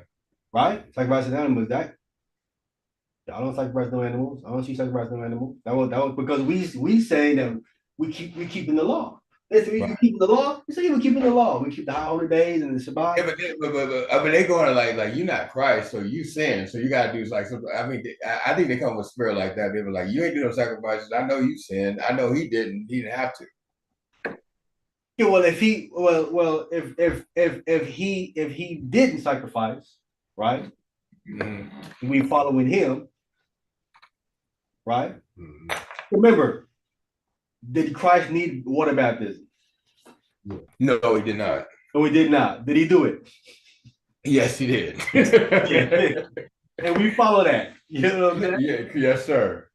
And we follow that. So they're making that point is gonna be a mute point because I'm gonna say, well, it's something he didn't have to do, but we follow that. You know what I'm saying? I mean, I guess that is a good point against them. That would be a good point because they also believe that he's the Most High too. So like they definitely agree. They say no, he didn't need that. That's a good one right there. Yeah, well, they would never say that he did. Right, exactly. You got him backed into a corner with that one. I see. That was good. That was good stuff, Out. All praise to the Most High. All right, go ahead. Verse 7. But they, like men, have transgressed the covenant. They dealt treacherously against me. Yeah, they're like men that transgressed the agreement. The problem, hey man, when can we keep the agreement? Man, it looks like we never can or have. Man, what is it? Making agreements that can't keep it? Man, especially at this time. Like, Yeah, man, we gotta keep this agreement, man. We have to keep this agreement. That's what we have to do. We yeah, gotta keep our word and keep this agreement. yeah. This has always been our problem, man. Mm-hmm. And we know how it is, and we know how it is with agreements, man. The other side love when you break the agreement, because when you break the agreement, he knows he got you. Oh yeah, yeah. You were done when you break. Oh, you breaking the agreement? Okay, good. I'm taking the whole thing now. Right, but on the other hand, like the other person could be like, they could break the agreement, and you might not even be aware of Yeah, it. until they find out. Eventually, Yeah, until they find out. Yeah. if there is an agreement, I guarantee you, each side is looking for the next side to break it. Definitely, yes. You know they are. Yes, they are. They looking. They got secret spies, PIs, all kind of stuff. Looking at you. Mhm. Like marriage, huh? Yeah, because Just like them lawyers, man. Them lawyers got all that stuff. They got all them investigators. They got all that stuff, man. God. Yep. And not only that, they plan stuff to make you break the contract. Yeah, yeah. Right? They do stuff to make you break the contract. Put obstacles and stuff in your way. Yeah, like that little language they use. Yes, sir. That fine print. Yeah. Mm-hmm, that too. That is illegal. I don't know why they even allow that. How you gonna put something so small that I can't read it and tell me it's in the fine print? And like, man, you signed it, man. That's it. That means you read it. That's what they say. No, it's too small. I couldn't read it. It was too small. But that's just say you should have a lawyer. They put all the relevant stuff in the contract in the fine print. The other stuff in the large print is just trivial stuff. Right? Like guys that you have a 50-page contract, and what really mattered was just 10 pages. You have 40 pages of just babble. You know what I'm saying? Allowed to get you. So if you're reading a 50-page contract, by the time you get to the last 10 page, you burnt out. You might be like, man, that's if you read it. If I'm saying, yeah, if you read it, if you read 40 pages, you'll be like, oh man, by the last 10, you'll be like, oh man. And I'll tell you, some of the pages you probably not going to understand because they be having like the little language they're using. So yeah. You have to look up every single word, and that's gonna take you a long time. All of that should be illegal as well. You can't be using verbiage that the people don't understand. Mm-hmm. You do it on purpose. How can I agree to something that I don't understand? Right. Yeah, right. People doesn't make no sense at all. Doesn't make any sense at all. Yeah, and you get people out here who agree to stuff like that. And look, I tell you, like the bigger the number of the contract, the crazier that language is gonna be. I tell you that much. Yeah, they don't like me because I read through it and I express it. What that mean? Oh man, it ain't nothing. To just no. I need to know what everything means. Man. Yeah, break it down. What does that mean? Explain it. And they get mad. They get mad when you want an explanation of what these things mean. And they get mad. They get mad when they give you the contract and you ain't signing it right away. Thinking them other people that just signed something. No. When I was going to the chiropractor, they want me to sign a paper. I read the whole thing right through and through. Kept coming in the room. You finished? No. No, not finished. I'm reading the whole thing through and through. What does that mean? Because I'm not going to sign nothing. You know, I owe you $1,000. Owe you $500. Owe you $500 for what? Oh, it says it right there that when you sign, that when you come in here, we talk to you for half an hour, that fee is $1,000. What? You signed it, you owe them $1,000. How to get you. All right, go ahead. Verse 8. Gilead is a city of them that work iniquity and is polluted with blood. See that? That's murder, polluted with blood, with death. murdering people. But the Israel, not only Israel, Judah too. Let's not be clear, Judah too. Wicked, evil. Go ahead. Verse 9. It reads, and as troops of robbers wait for a man, so the company of priests murders in the way by consent, for they commit lewdness. And even the priests is committing murders. And as troops of robbers waiting for a man, so the company of priests murder in the way of the priests are in on it. Yeah. The people are supposed to turn you away from these things, and they doing it. Right. That looks like just the movies, man. They be doing that stuff. That's doing who? I said in the movies they be doing that stuff. Yeah, the last line of defense is to be the priest. Right? Sure. Man, you see that movie? Remember that movie? A Lucky Number 11? Yeah. Yeah, remember the Jewish guy? He was a rabbi. Right, calm. He was like, and you see what he was doing, you know? But we know, I would look at them as, but I don't look at them as, doing nothing right. No. I know. I say it relates to the scripture, though. You know what I'm saying? Yeah, no, I hear you. Yeah. Yeah, they be the last line of defense. If that's gone, hey, man, everybody's gone. If the priest is gone, Definitely. all right, go ahead. Verse 10. It reads, I have seen a horrible thing in the house of Israel. There is a whoredom of Ephraim. Israel is defiled. All right. Woo. Mm-hmm. Go ahead. Verse 11. Also, O Judah, he has set an harvest for thee when I return the captivity of my people. There we have it. Return to captivity, and that's what he did. Return the captivity of them. Right? Remember, they were captive in Egypt. Right? And he had to send Moses to deliver them. Captive to come back to Assyria. And then they went into a captivity again after 70 AD. Mm-hmm. Right? Mm-hmm. Across the broad. Then there's another captivity again recently right here in North America. And different islands around the world again. So we hoping that was the last one. Mm-hmm. Right? Because every time Israel got out of pocket, the Most High put him in captivity. Yeah. Right? Yeah, Khan, yeah. That's what it looked like. That's what it looked like what he's doing. Yeah, definitely doing that. Continual one. Yeah, so as we look at these camps, man, a lot of them is out of pocket, man. I mean, it looked like, definitely looks like now. And them dudes, That's crazy, man. Put them brothers out of pocket, bro. And hopefully, because when Most High put Israel in captivity, he puts in the righteous and the wicked in the captivity. But see, I think that's the reason why there's a lot of splits because of that. Because of what? Because of leadership in these larger camps. Because of how they move, like that, like what we're talking about right now. Yeah, but split because they well, sometimes it's doctrine. Right. Sometimes it's money. Okay. Right? And sometimes men want to correct themselves. Right? Yeah, that's true. Yeah. You're calling out their wickedness, and they don't want to admit that they're wrong.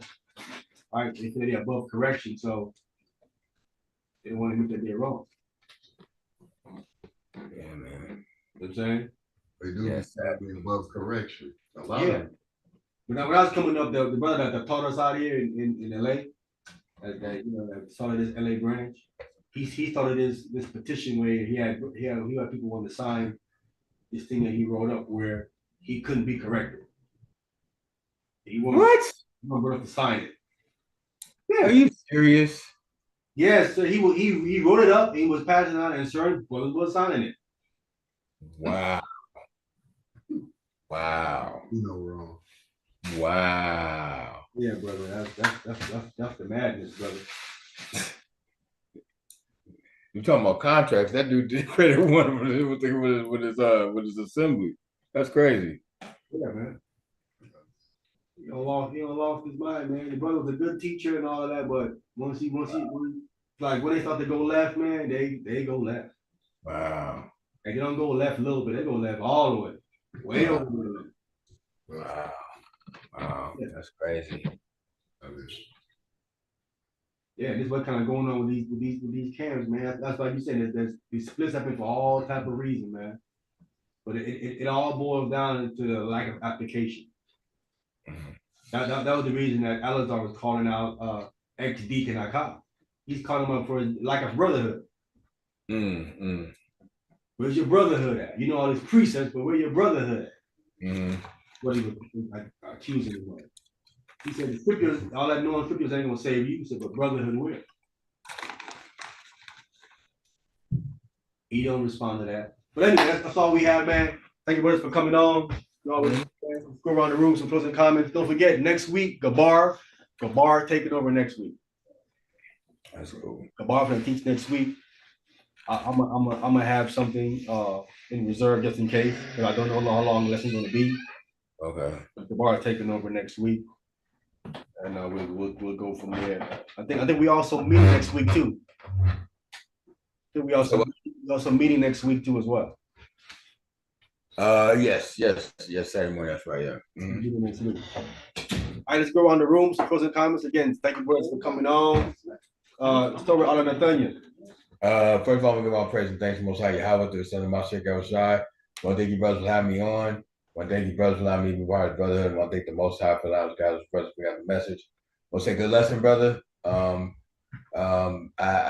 appreciate you answering my questions. You always do. And I pray for everyone that's listening. Stay prayed up and feed your spirit. That's about it for me. Yeah, man. I have you brothers tablets. Just gotta get it all together. You do? Oh, okay. So I just once I get everything situated and straightened and lined up and lined and even and everything else needs to be done with it.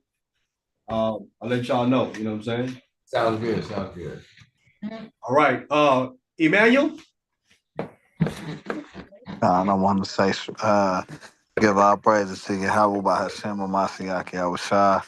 I want to say Barak Atah and Shabbat Shalom to everybody who came on fellowship with us. I pray that you brothers stay safe. Y'all stay humble, man. Enjoy the rest of y'all Shabbat, man, you know. And that was a good lesson today as well, brother. Yes, good lesson. So, Shabbat Shalom, man. Shabbat Shalom, brother. Ta for that. Shabbat shalom. All right, Aria, are you there? Is Aria there? Nah, you went to cook some. Uh-oh. I'm here. Our praises unto the Most High, True Yahushai. Thanks for having me again, being here.